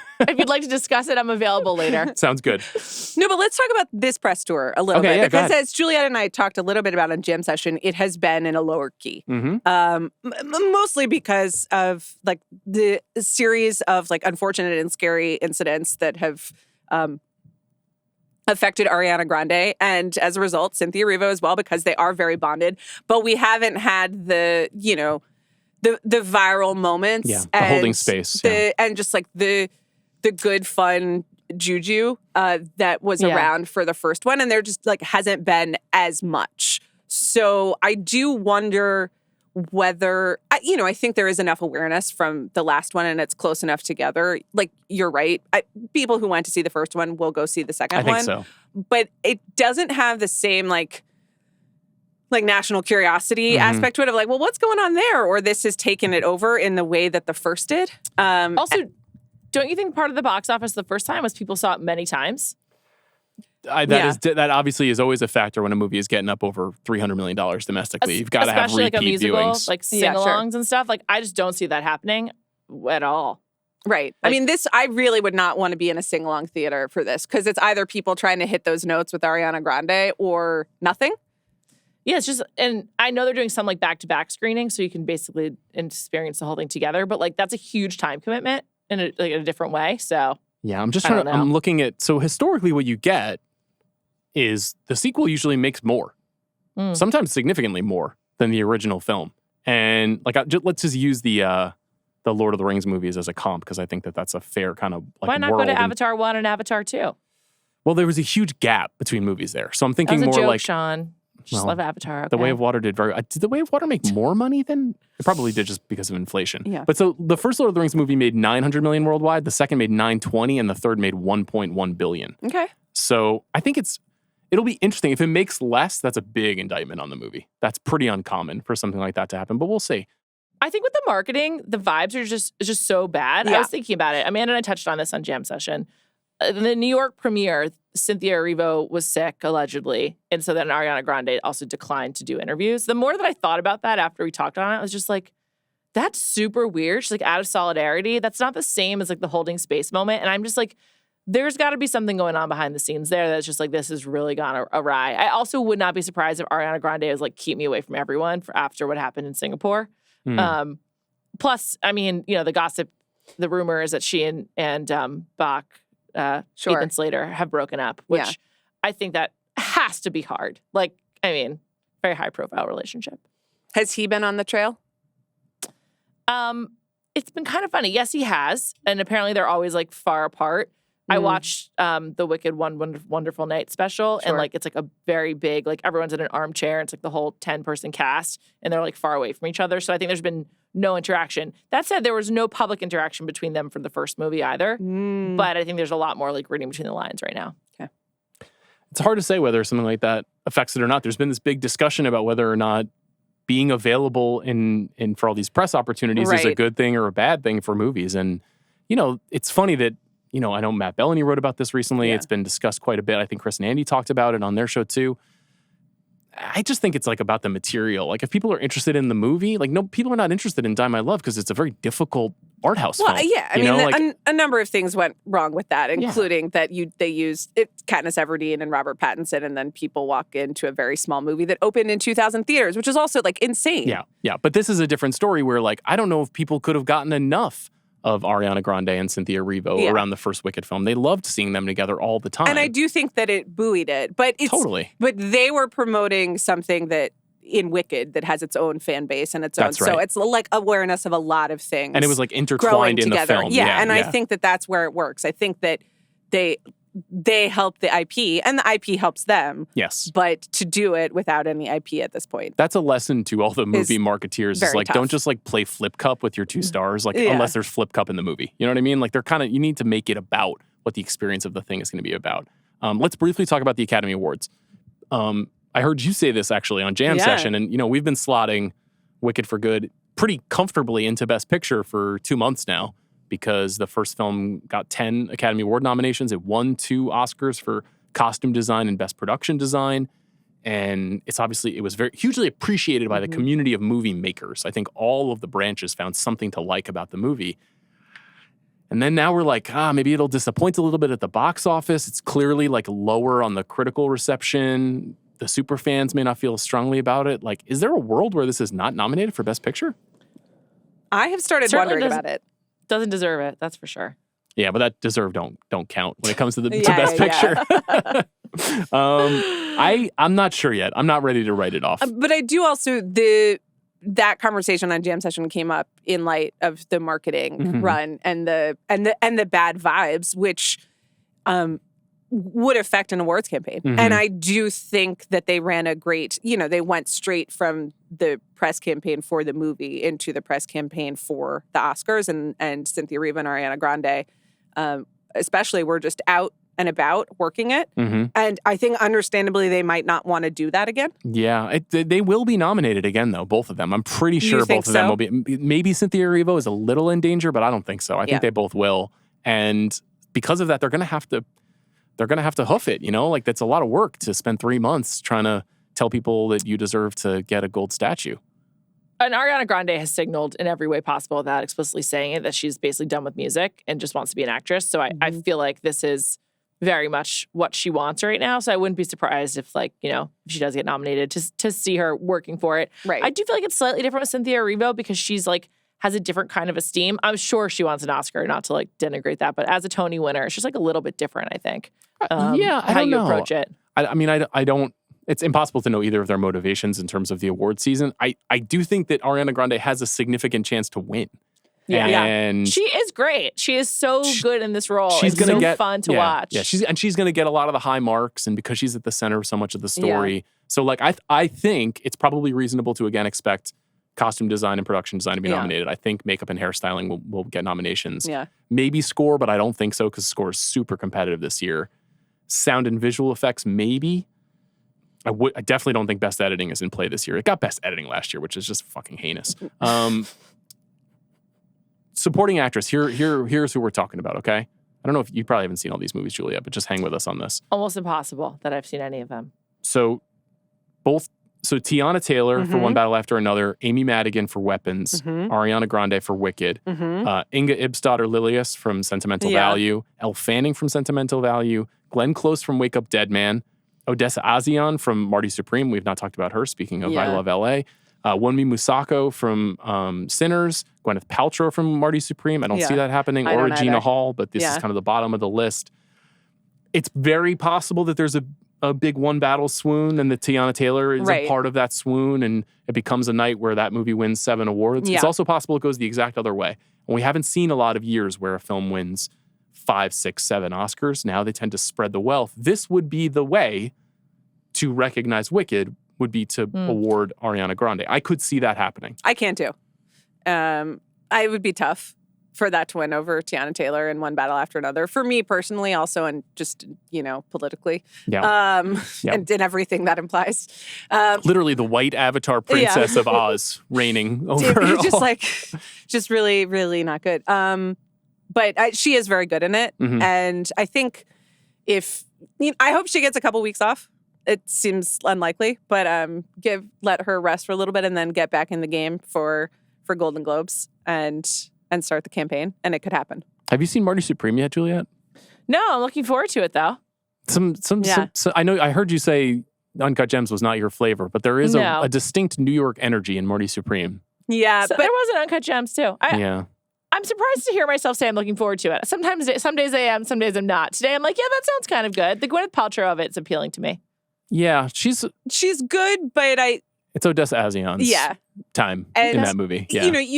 Movie rocks. If you didn't like the 18-minute marketing stunt, though, I don't know whether this is going to be the experience that you're looking for. I love Marty Supreme. Yeah, it's really great. Okay. I want a jacket. but like they gave one to Tom Brady instead. So. A Marty say, I Supreme saw Tom jacket? Brady in Tom it. Brady was wearing a Marty Supreme yeah, jacket? he's part of like the Sure greatest is. campaign. I Well, know that's it's tough. just not at all what I want to hear. Listen. I'm going to call Josh and tell him, take that jacket off that New England Patriot. We should probably have a thing where just like for 5 minutes, Juliet and I have YouTube Corner where she just tells me what she's watching on YouTube. And I guess I should just tell you what's happening on Instagram like once a week for 5 minutes. That happened on Instagram. That would be a good social media strategy. Yeah. Just It is. keeping Sean up to date Yeah. with the And comings then- and goings of Right. social media. And then you clip it, and then you do hashtag Tom Brady, hashtag Marty Supreme. You Yeah. see what you get. Yeah. That Throw sounds it out really there. good. That sounds excellent. I did want to share this one tidbit that I thought was really interesting that Scott Feinberg from the THR had, which is that Cynthia Erivo and Ariana Grande could become the 7th and 8th performers to land multiple acting nominations for playing the same part in different years. Now, you already read this, right? This would have been a good quiz for you. I should have set it up as a quiz. Well, but I don't remember. So okay. okay. Can you want to try to guess? The two I remember because I just read them were Sylvester Stallone Right, for Rocky and Creed. And Creed. And then Kate Blanchett for Elizabeth and Elizabeth the Golden Age. That's right. Okay. So, but I don't remember any of the others. Juliet, jump in as well. How many others are there? That's 2. There's 4 more. Okay. One more. There's one very famous Oscar win in the second appearance of this actor and this character. Paul Newman, HUD, and not HUD, Hustler and Color of Money. That's right. Okay. So let's see. There's a tremendously iconic version of this. Is it a franchise type thing or is Sort it? of. I mean, is it a Godfather It is, situation? yes. So it would be Pacino, Pacino, right? in Godfather and Godfather Part 2. Okay. And then, We've got one more that you may not get, but you admire. I did read this Okay. because it's Peter O'Toole and it's Lion in Winter. And then I honestly didn't like a Samuel Beckett something. Beckett. No, it's just Beckett. Okay. Yeah. And then the last one for the real heads is Bing Crosby for Going My Way and The Okay. Bells of St. Mary's, which just like Wicked and Wicked for Good came out in consecutive years. He won for Going My Way and then appeared again in Bells. Have you seen The Bells of St. Mary? No, but should I check it out tonight? It's not a bad film. It's about a priest. It's about an Irish All priest. right. It's also a song on the Phil Spector Christmas album. Is it? Bells of St. Mary. Yeah. Oh, okay. Cool. Did you see all the people who went to go see the Pope? What'd you think about that? All the cinema people? I thought it was cool, honestly. Yeah. I thought it was cool. I think this Pope seems pretty great. He opened his arms to the artistic community and cinema. And frankly, we love to see Chicago it. sports. Yeah, it's beautiful. That's right. He seems like a great guy. Good Juliet, choice, everybody. Where can we find you on the internet and on podcasts? On Mondays and Thursdays, you can find me on Bachelor Party. On Tuesdays, you can find me on Jam Session. And on Fridays, you can find me on Food News. Wow. A podcasting freak. You're all over the place. Honestly, too many. I know you're all thinking. Okay, Juliet, thank you for your time. Thank you for Thanks your for wicked having insights. me, guys. It's an honor. Have a great rest of your podcast. Thanks, Juliet. See you Tuesday. Okay, just me and you now. Hello. Tell the truth. You actually loved Wicked Part 2. You didn't want to reveal it in front of Juliet because you knew she was frustrated. It's your Right. favorite movie of Yeah. the year. Yes. Okay. I've got the family costume for next year all set to go. You're playing the lion. I was going to say I'm the scarecrow. Yeah. No, I'm the nice bear with all the stuff on her back. You kind of have that energy. Okay, I thank you. And the Yeah. sweet bear. That's what I think of when I think of you. My family nickname is actually Bear. That's what Zach calls me. Oh, that's nice. Yeah. That's not your energy at all. More of a cheetah, I would say. Okay. Train Dreams. Let's talk about this movie. I've been telling you about Train Dreams For like honestly 9 months. since January. Yeah. Now, I saw the movie on my couch during virtual Sundance. And I did the thing that I always do, which is like, I've had a full day. I've been podcasting. I get home, pick up my daughter from school, play with her for 3 hours, go to bed, eat dinner, and then Go to bed, eat dinner. go downstairs, put her to bed. I don't You go got to it. bed. Okay. And then fire up 3 Sundance movies in a row from 8 p.m. Yeah. through 1 a.m. Terrible system. And I think it is a bad system, but I think I started watching this movie at like 10:30 p.m. And usually when that happens, I get really tired and I'm like, I'll finish this tomorrow or something. And I stayed up all the way till 1:30 in the morning for this one and was really moved, really knocked out. Right. It's directed by Clint Bentley. I mentioned it's co-written by Bentley and Greg Cuidar. Greg was on the show last year because these two guys have this partnership where they make movies and they kind of trade year to year who's the director and who's the co-writer producer. Last year, their movie was Sing Sing, which we both really liked a lot. So if you liked Sing Sing, Mhm. or if you saw Jockey, which is Clint's first film, you know that it's a very, very sincere guys. Yeah. Very, very kind of like direct, emotional filmmakers who are really interested in the human condition.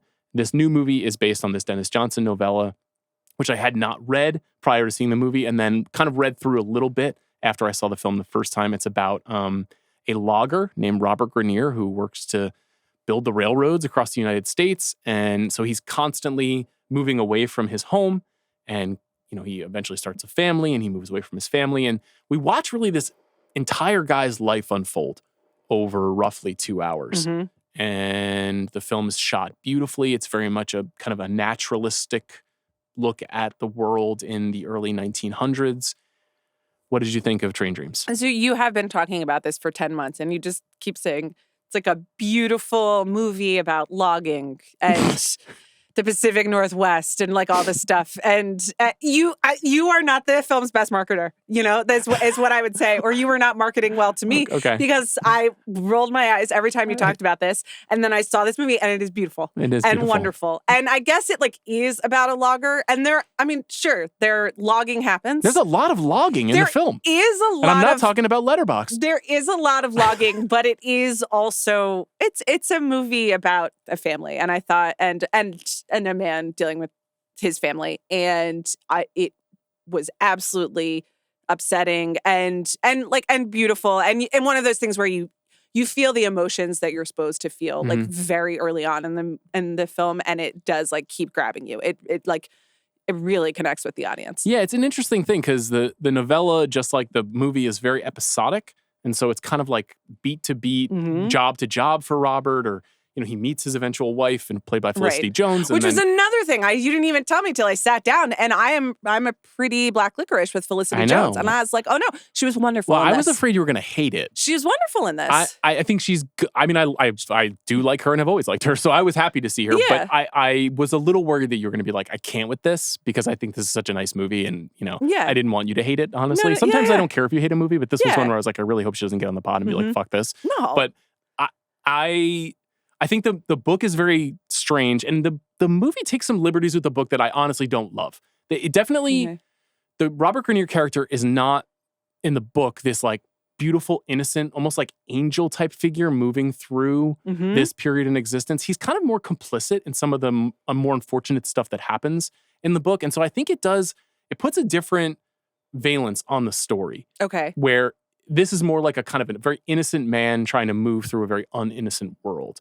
Whereas in the book, it's more like the world is cruel and it moves quickly and it's hard to live simply. And it's not a bad thing, but it is a very different perspective on it, especially in the first part of the book, some specific things that they changed.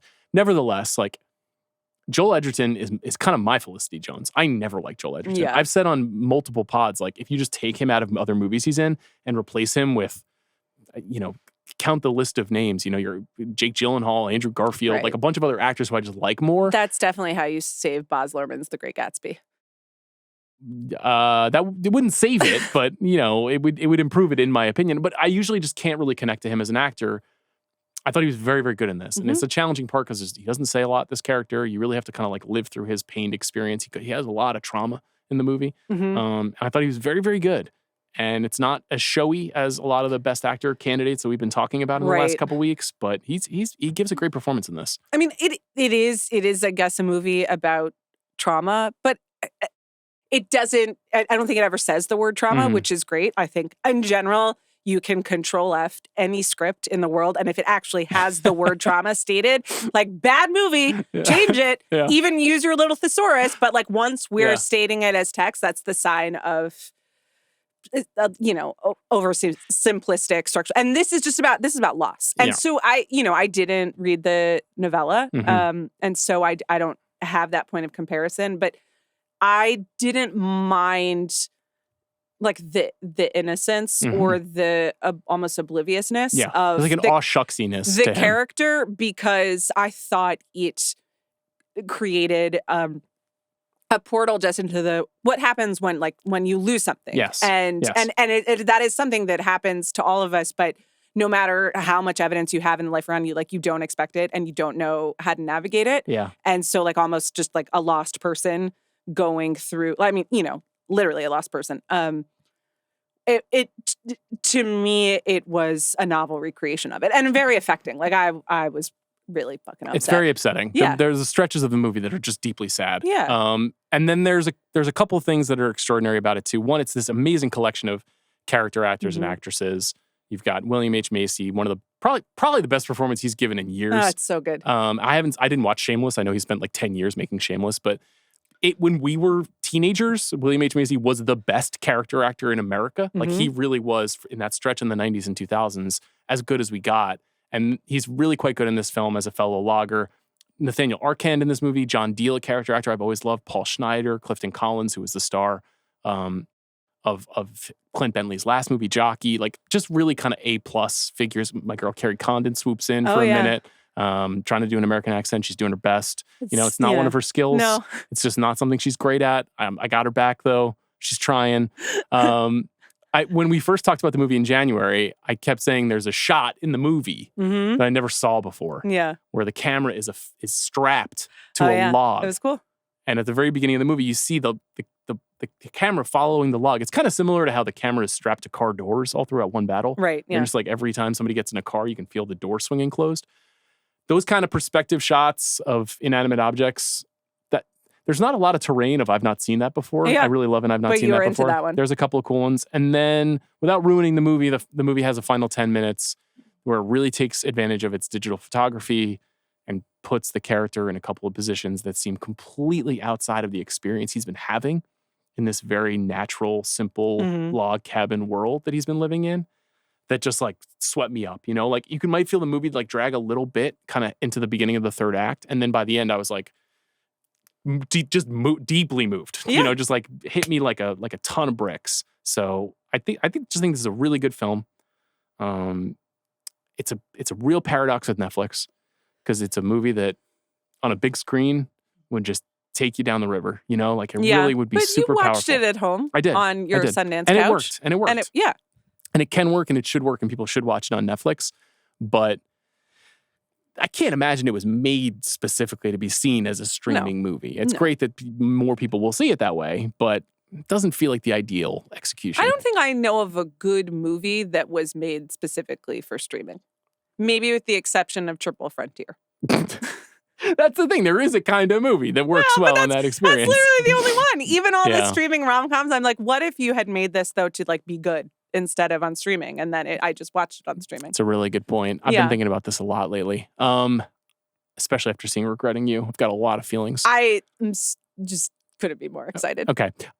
Oscar chances for Train Dreams before we get to my conversation with Clint. It seems in the mix. You and I were talking on the way out of a recording the other day about the international features category this year and also our assumptions about which international or non-English language features would make it into Best Picture.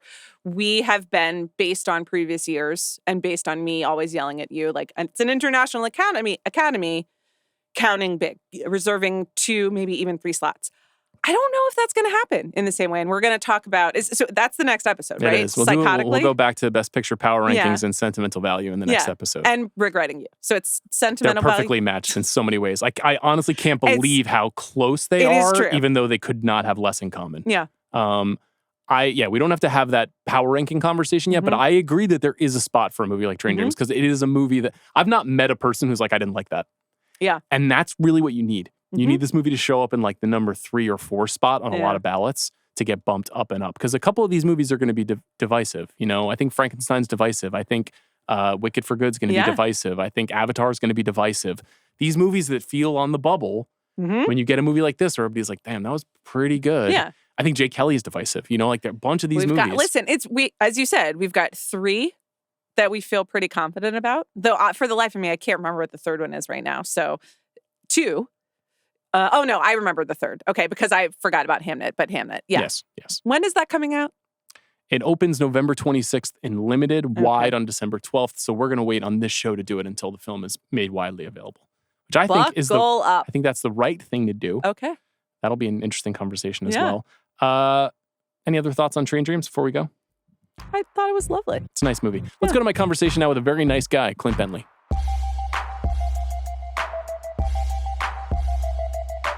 Very happy to have Clint Bentley here. You're here with Train Dreams. We didn't speak for Jockey, but I liked Jockey quite a bit. And then thank you. I talked to Greg Cuidar, your Yes. writing partner, producing partner for Sing Sing. Yes. Another film that you were significantly a part of. But you're here now to talk I'm about Train excited to be Dreams. here. I'm a big fan. Thanks, man. I'll try not to geek out. Please do. I encourage you to geek out as much as possible. I do want to start with Dennis Johnson, who is an author that I like quite a bit, and I assume you do as well since you adapted this novella. What's the first thing you ever read by him? Actually, this. Yeah? Back when it came out. I think it came out like 2014 or something like that. And it was just like one of the books to read that year, you know? And so I read it. I didn't know who Dennis Johnson was. I was on the road, I think, at the time. And it was a nice little slim, it's like 117 pages, and I read it. It blew my mind. And I just loved it so much. And it sent me down a path of reading everything I could by Dennis Johnson. I became a huge super fan. This is kind of a great place to start because it's very conquerable. You know, like trying to start with Tree of Smoke is much more challenging. In some ways, but then in other ways, like Tree of Smoke is so narratively, if you were thinking about like pulling one and thinking like, all right, which book of his am I going to adapt? Mm-hmm. Like that one at least is more narratively straightforward. Mm-hmm. It's a much bigger canvas. At the same time, though, this one's 85 years in a guy's life. And that's true. But the stream of consciousness nature of Train Dreams and the way it shifts all over the place, I actually never would have probably had the courage to think, okay, I'll adapt that one. If somebody had said, take any book of his and adapt it, you know, I don't know that I would have had the courage to say this one. So what happened?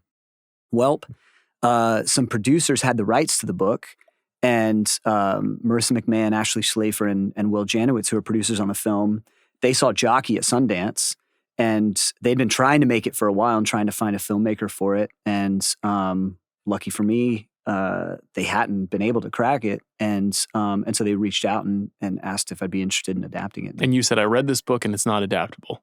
I said, it's impossible. So like, how do you conceive of it? Because I definitely have some questions about kind of like how faithful you tried to stay and then where you made excursions away from the source material. I went back at first. My memory of it was funny because like even in the years between like getting that call and like having read it initially, is one of those books that like just things would bubble up from time to time from it. Like scenes would come up in my mind randomly, and it just was one of those things that like really stuck with me. One of those pieces of work. And so I went back, and at first I thought like maybe this one is unadaptable. It's like a Sound of the Fury or 100 Years of Solitude or something like that. But I went back and reread it with an eye towards like thinking about it as a film. And one, I just got so excited about the potential of it, of the landscape and the things that it could, that I could use the film to talk about. And some of the themes, the story of Robert Grenier, like this guy who kind of has a life that no one would like build a statue for or anything, yet it's very beautiful and rich.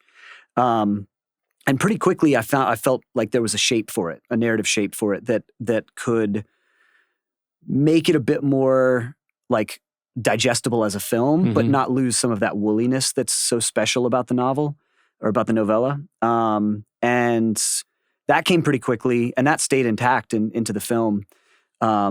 But then it was a very like difficult process with Greg of like actually doing that and actually, you know, executing it as a script was a difficult and long process. But yeah. I want to hear about that. But so when you're saying that you're figuring out like the appropriate structure, are you saying like, okay, I want to have these 5 incidents happen in Robert's life and we'll build the movie as like a pathway through those incidents? Like, how are you thinking about it specifically?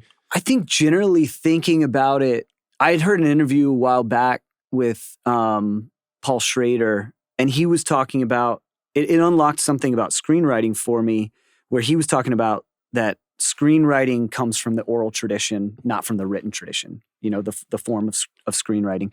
And he talks a lot about like, you should just say the story of your movie to a friend or to somebody like that when you're trying to work it out. And then you'll realize very quickly, like, what's interesting, what's not, what you have figured out and what you don't, what questions arise, what you forgot to talk about, and then therefore it's not that interesting.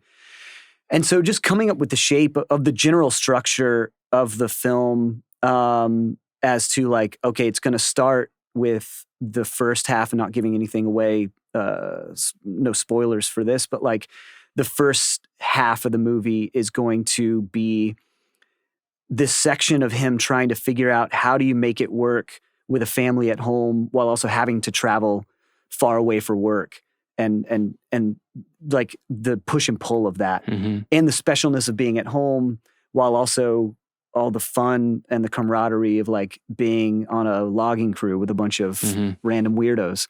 And then some big event, which I won't give away, happens in the middle. And then the back half of the film is then like the narrative breaks, and the back half of the film then becomes, how do you pick up the pieces of your life and move on after unspeakable grief and tragedy? And where do you find hope? So, for lack of a better word. Did you figure that out by talking through that with Greg in the oral tradition? Like, is that how you guys land on the structure, or is that something that you're doing to yourself? Again, that one like came, that they don't all come like this with our films, but it came pretty quickly like that. After going back and reading it and then sitting with it, reading the book and then sitting with it for a minute, that came pretty quickly. And then I could say that when Greg and I always use each other as like the first contact of like, is this a movie or not? You know, whether it's when he found the article for Sing Sing, and then sent it over and was like, okay, and here's what I'm thinking the movie could be, or with this one. And so I was able to say that pretty quickly, that general structure. Again, then the devil's in the details of like, how do you actually do that? But, yeah. Jockey is seemingly a very personal movie. Your father was a jockey. I feel like you poured a lot of experience in that world into this. This is a slightly different exploration. It's 100 years ago, and it's a world. I don't know how familiar you are with the world of logging in the Pacific Northwest, but like, how do you make yourself an expert so that you can portray it? It's a good question. I mean, there's a lot of research that went into it. Excuse me. The things I loved about the novella were actually the things that were very personal. I think in some ways of like the things that that Grenier is struggling with, of like doing this thing that you love and this work that takes you far away from home while also wanting to be with your family. Like, I experienced that as a filmmaker a lot and struggle with that. I was raised on a ranch, and my uncle was a logger, and I used to ride in the log trucks with him on the weekends. And there's a lot of like this question of like, what is our responsibility to in our relationship with nature, as people who live not over top of it, but really alongside of it. And then the nature of grief, like dealing, like a lot of us, like have dealt with some real like debilitating loss in my life. And that was a big thing. I think we started writing it on the tail end of COVID, and when like just life had completely changed for all of us. And there was a lot of that went into it, of just like trying to kind of figure out like, where do we go from here? And what does it look like?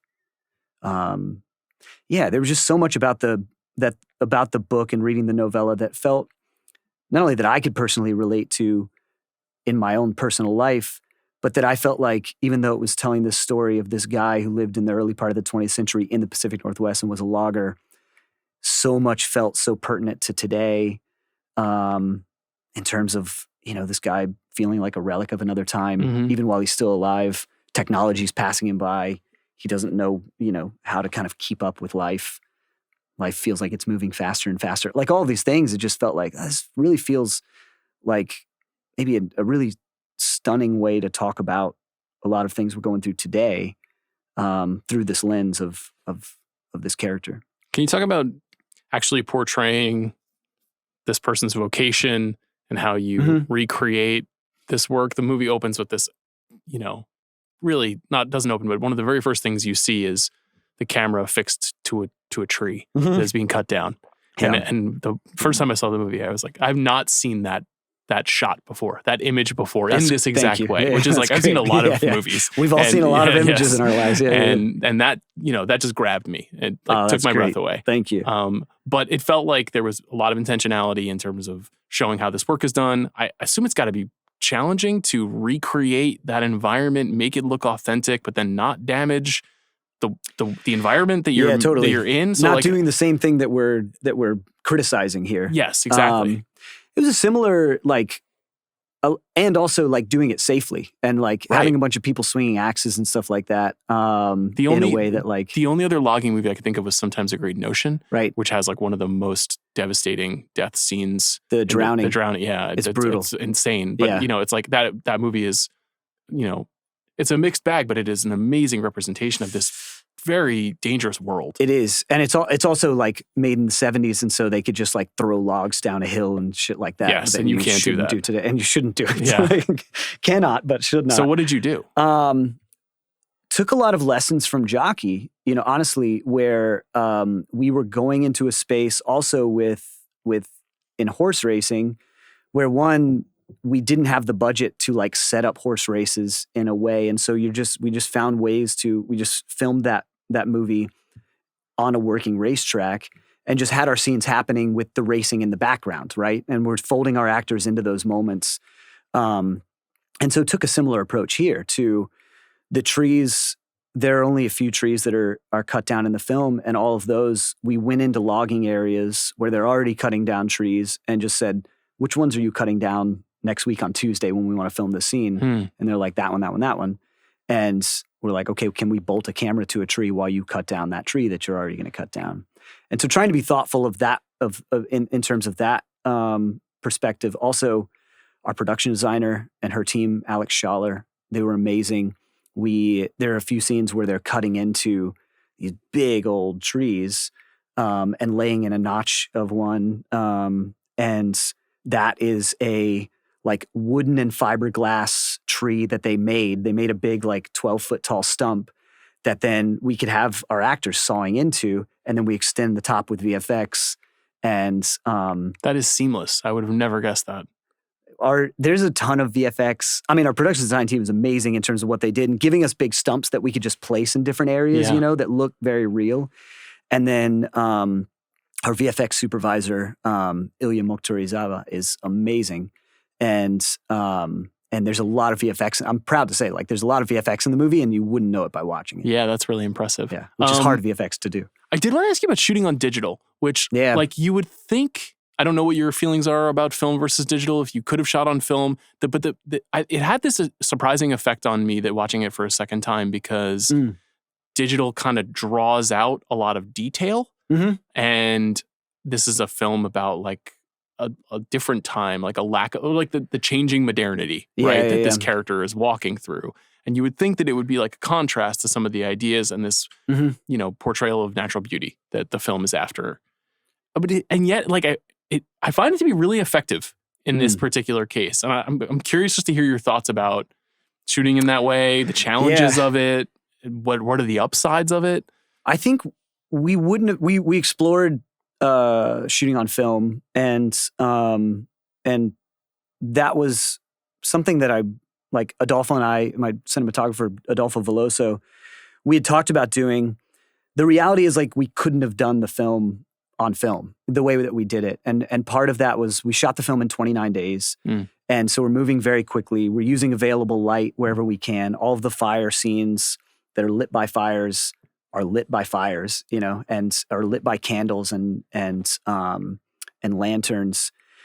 And so in that environment, like, we couldn't, if we had more time or more money, we could have shot it on film and had lighting packages and things like that, or more time to do lighting setups. But as it was, like, we needed to move quickly, and we needed to shoot in a lot of really low light environments, and digital just made the most sense for that. And yet, like, I don't know, you don't want it to look digital, you don't want it to, you want it to look, have this like special look to it. And Adolfo's brilliant in how he shoots it to get that. And then also the colors that we work with.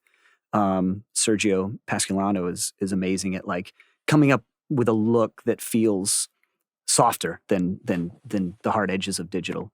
But really, like, as quickly as we were moving and, like, following around Joel Edgerton and Felicity Jones with a bunch of chickens at sunset, like, you can't, it's tough to do that with film cameras. You can, but you just need more time than we had. Yeah. I'm sure it's helped by the fact that you're not just sitting in modern rooms with black walls. Like, you are in an incredible location, capturing the world as it is. Oh yeah, totally. And the detail, there is something very beautiful because Netflix was kind enough to do a 35 millimeter print of the film, and it's really beautiful. And I'm really proud of it, and I'm excited for people to see it on that. And yet, like, just because of the nature of the medium, there is some detail. There's some really like special detail to the spaces that is lost in that exhibition format. We have long-running dialogues on this show about the use of narration in films. yeah. And it can be a crutch. It can be... there's a very bad way to do it. There's a very bad way to do it. And it can be a way to deliver information that was not originally part of the intention of the story. This is the narration in this film, to me, makes it very unusual because it does make it very literate and almost like literature. And I don't feel the structure of a traditional 3-act movie because of the narration. But I was curious to hear you talk about writing it and kind of when to include it.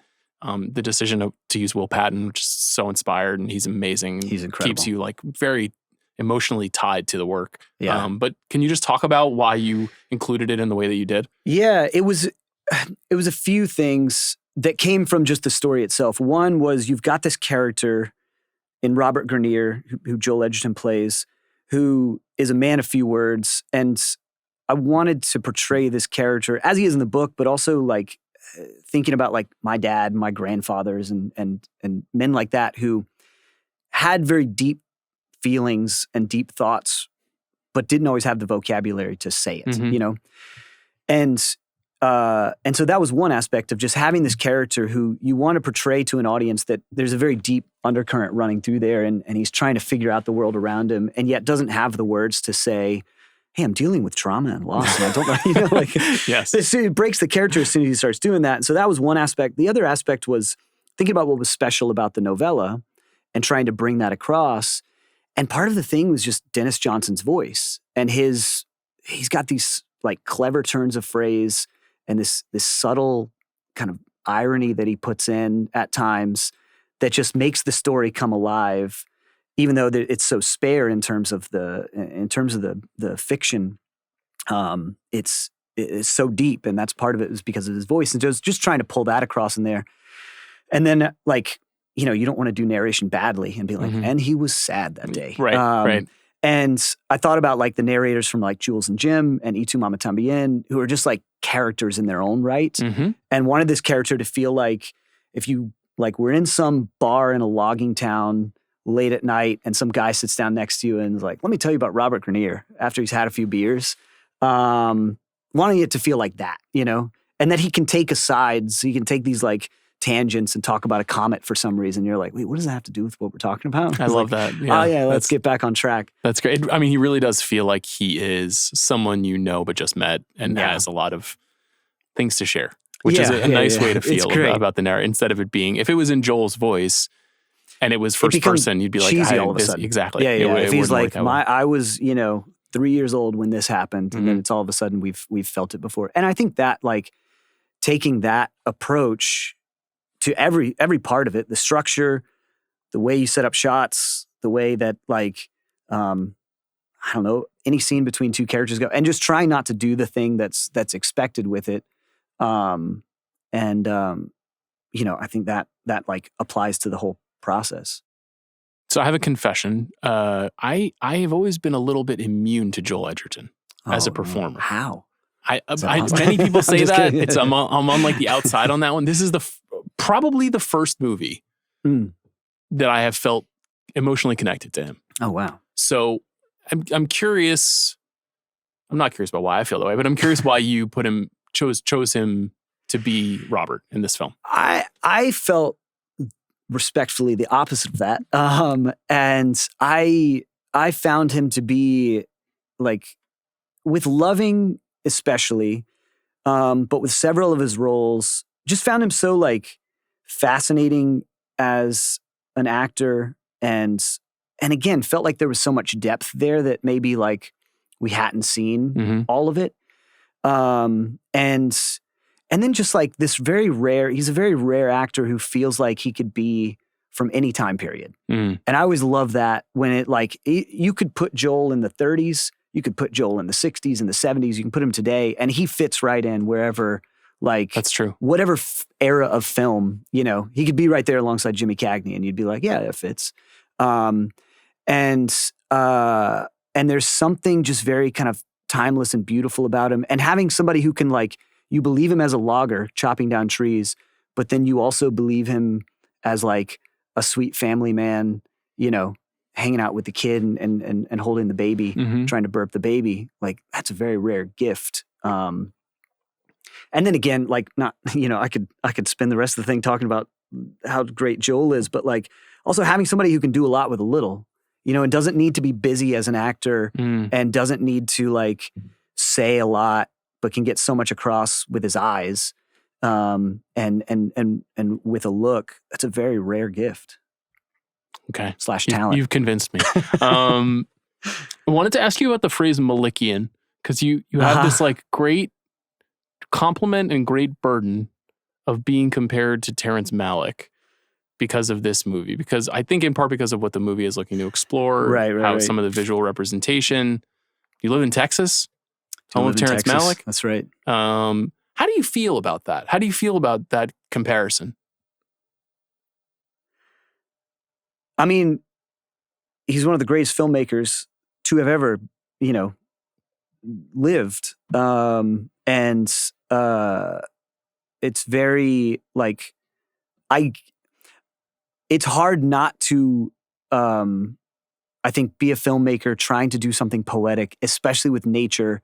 Whether you're making films or you're making Tide commercials, it's hard not to be influenced by what he's done. He changed the language of cinema. He created a new form, like one of those rare filmmakers that turned the medium in a new direction. You know, there's not many of them, so yeah, I'm a big fan.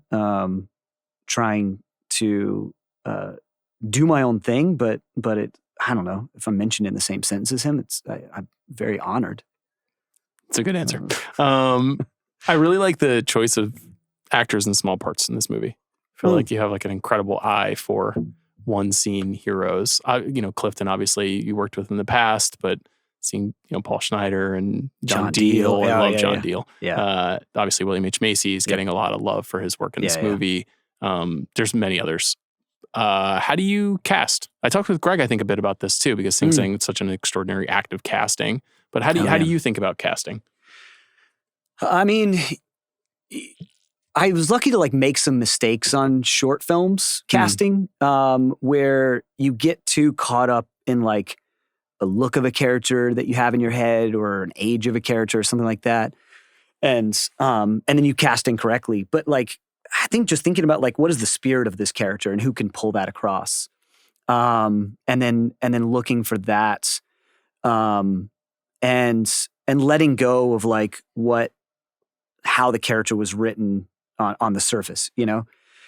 And I don't know, just thinking like this was such a joy. Like it's what every filmmaker kind of dreams of, to be able to have like Paul Schneider come in for a day and just be able to play with him, or John Deal come in for a few days and deliver some heartbreaking performance, you know, like it's a dream come true.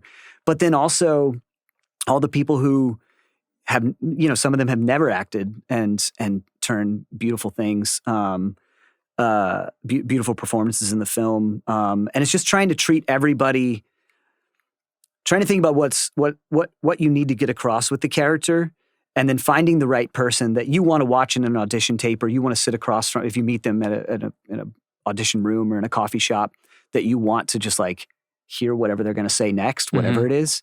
And then figure out a way to tailor the moment and the way you shoot the moment to just bring out the best in them. And Nathaniel Arcand is another, he plays Ignatius Jack. He's another example of that, where he's just like a really special person that you just want to like put him on screen, you know? And if you want to hang out with that person and talk to them, chances are like, you know, the audience is going to feel that way as well. It's interesting. I always think of that as like a way to understand what a filmmaker is interested in, is who they pick to be in their movie. You know, obviously you're working with other people, but it's like indicative of an energy that is trying to be communicated by the energy of the actor. Like when you put John Deal in your movie, you're like saying something, because he's an interesting kind of actor where he can be very sinister. Oh yeah. And he can be very warm. Yeah. And And he's a sweetheart of a man. But yeah, growing up watching the stuff he did with Michael Mann and Stargate and all of that, and he's like, can be a scary dude. For sure. But then also like, but seeing him trying to tie his shoes is like one of the most heartbreaking things. I'm curious what your experience with Sing Sing taught you about this larger apparatus, because that's a movie that is somewhat similar to this one insofar as like it played at a festival. Mm-hmm. It was acquired. It had a long run up to its release. You're in the awards conversation. That's a complicated thing to be plunged into over a long period of time. Like, what is that? I don't know. What did you learn from it? What does that mentality teach you about how to be a successful filmmaker now? Setting aside what happens when you're on set or cutting the movie. From the production standpoint or from the release standpoint? Just this being a vocation for you. This being something that you do for a living. Oh, yeah. Only very recently for a living in terms of like being able to make it work. I think actually Jockey was the big one where I remember before we got into Sundance with Jockey, we had gotten rejected from several festivals. And Greg and I we had a little money left over in the budget, and we were putting together a plan for like self-distribution and hoping we would get a festival release and all of that. And I remember making a decision there where I was just like, this is what I want to do as a trade and as an art form. And it's probably never going to work out in terms of making a lot of money at it. I was doing a lot of stuff like editing insurance videos on the side and things like that. And doing some script work with Greg that we could get paid for. And I was like, I'll like maybe work at the post office or work a contracting job, and then every few years get a couple $100,000 and make a little movie, and that's fine. That's great. Like, and that's where Jockey that happened before anything happened with Sundance and all of that. And then it was also interesting to watch with Sing Sing. It was interesting to watch that process because that was an 8-year process. And Greg knew immediately after Trans Pecos, very quickly after, that he wanted to do that movie and found that subject matter. And then there were a lot of reasons, I think, in the universe that got pushed back, and it was better that he made it when he made it, and that it took the time that it did. But it was interesting to watch. Like, that was a movie that like a lot of the industry told Greg not to do that movie. They were like, no, you did a thriller with Trans Pecos, like do another thriller like that. And that was an interesting thing to see, that like when it finally came back around and he made the movie that he wanted to make initially and followed his gut and we put that movie out, like the response that it got and how special it was and all of that. That was a really interesting lesson. You don't always know how the outcome's going to be, but just to like make what you want to make and what you feel drawn to make, and don't try and reverse engineer some version of success financially or critically or anything like that. Requires patience. Come or not. It's funny, like I think about from my very small little experience with Jockey, I had almost the opposite viewpoint where I was like, this movie is not getting enough attention because it's COVID, and like I watched it in virtual Sundance, and it's a very good film, and it's a film that like even in 2014 it would have been easier to exhibit that movie and draw an audience, and things have changed a lot in independent film over this, since you guys have been at this. Yeah, totally. How do you feel about the state of it? What do you make of it? Your film is obviously premiering on the largest streaming platform in the universe, which is very exciting, but also different than I imagine how you were thinking about it when you were developing Jockey, for example. I don't know. It's one of those things of like, with this one in particular, I'm in a very lucky position where I get to have my cake and eat it too, where they're giving the film a robust theatrical release and doing a 35 millimeter print of it, and Netflix is taking very good care on that side, on the theatrical side, and going to let it run as long as people are going to the theaters to see it, but then also it's going to go out on the platform. And I have family members who, live out in the country who've like never seen my films, because they don't have a theater near them or something like that. But they have Netflix, and thinking about like Adolfo's family in Brazil is going to be able to watch this the same day as my family in North Florida is going to be able to watch it. Like, I'm excited about that. That's a beautiful thing.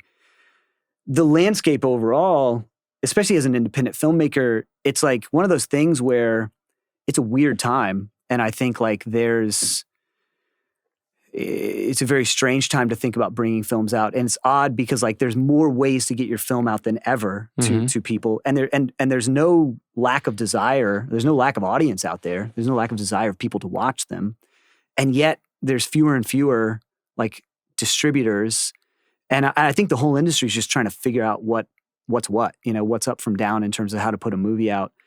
But at the same time, like I don't know, as independent filmmakers, we're kind of like alley cats anyways, where you're just like, you just make do with whatever you got at the time and like, don't think too much about it. And like, I don't know, just try and make something good and hope that people see it. It's funny though, because you were saying that you didn't really see this as an occupation until recently, but now you're probably in this situation where you'll get a script sent to you and it'll be a studio movie and you'll get to say, I do want to make a movie that costs $75 million and does X, Y. Like, do you feel yourself transitioning into that phase, or do you think you guys will keep working in the way that you have been? I don't know. When does your Marvel movie start? Yeah, I'm trying to think if I can break the news now or not. I'm just kidding. I don't know that anybody would look at Train Dreams and be like, you know what we need him to do is the new Ant-Man. I don't know, man. Somebody looked at Nomadland and they did, like fair. It happens. It definitely happens. That's true. I don't know. I really like, it'd be nice to have a little more money, but at the same time, like than we did on Train Dreams. But at the same time, it's a nice space to be. And I think looking at the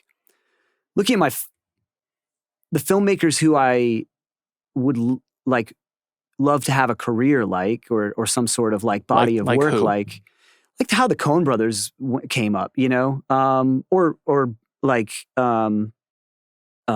Malik as well, like in terms of outside of like a 20-year gap, but like taking like stair steps up and kind of staying in your lane and figuring out like what your voice is, or how Fellini came up, like a step at a time.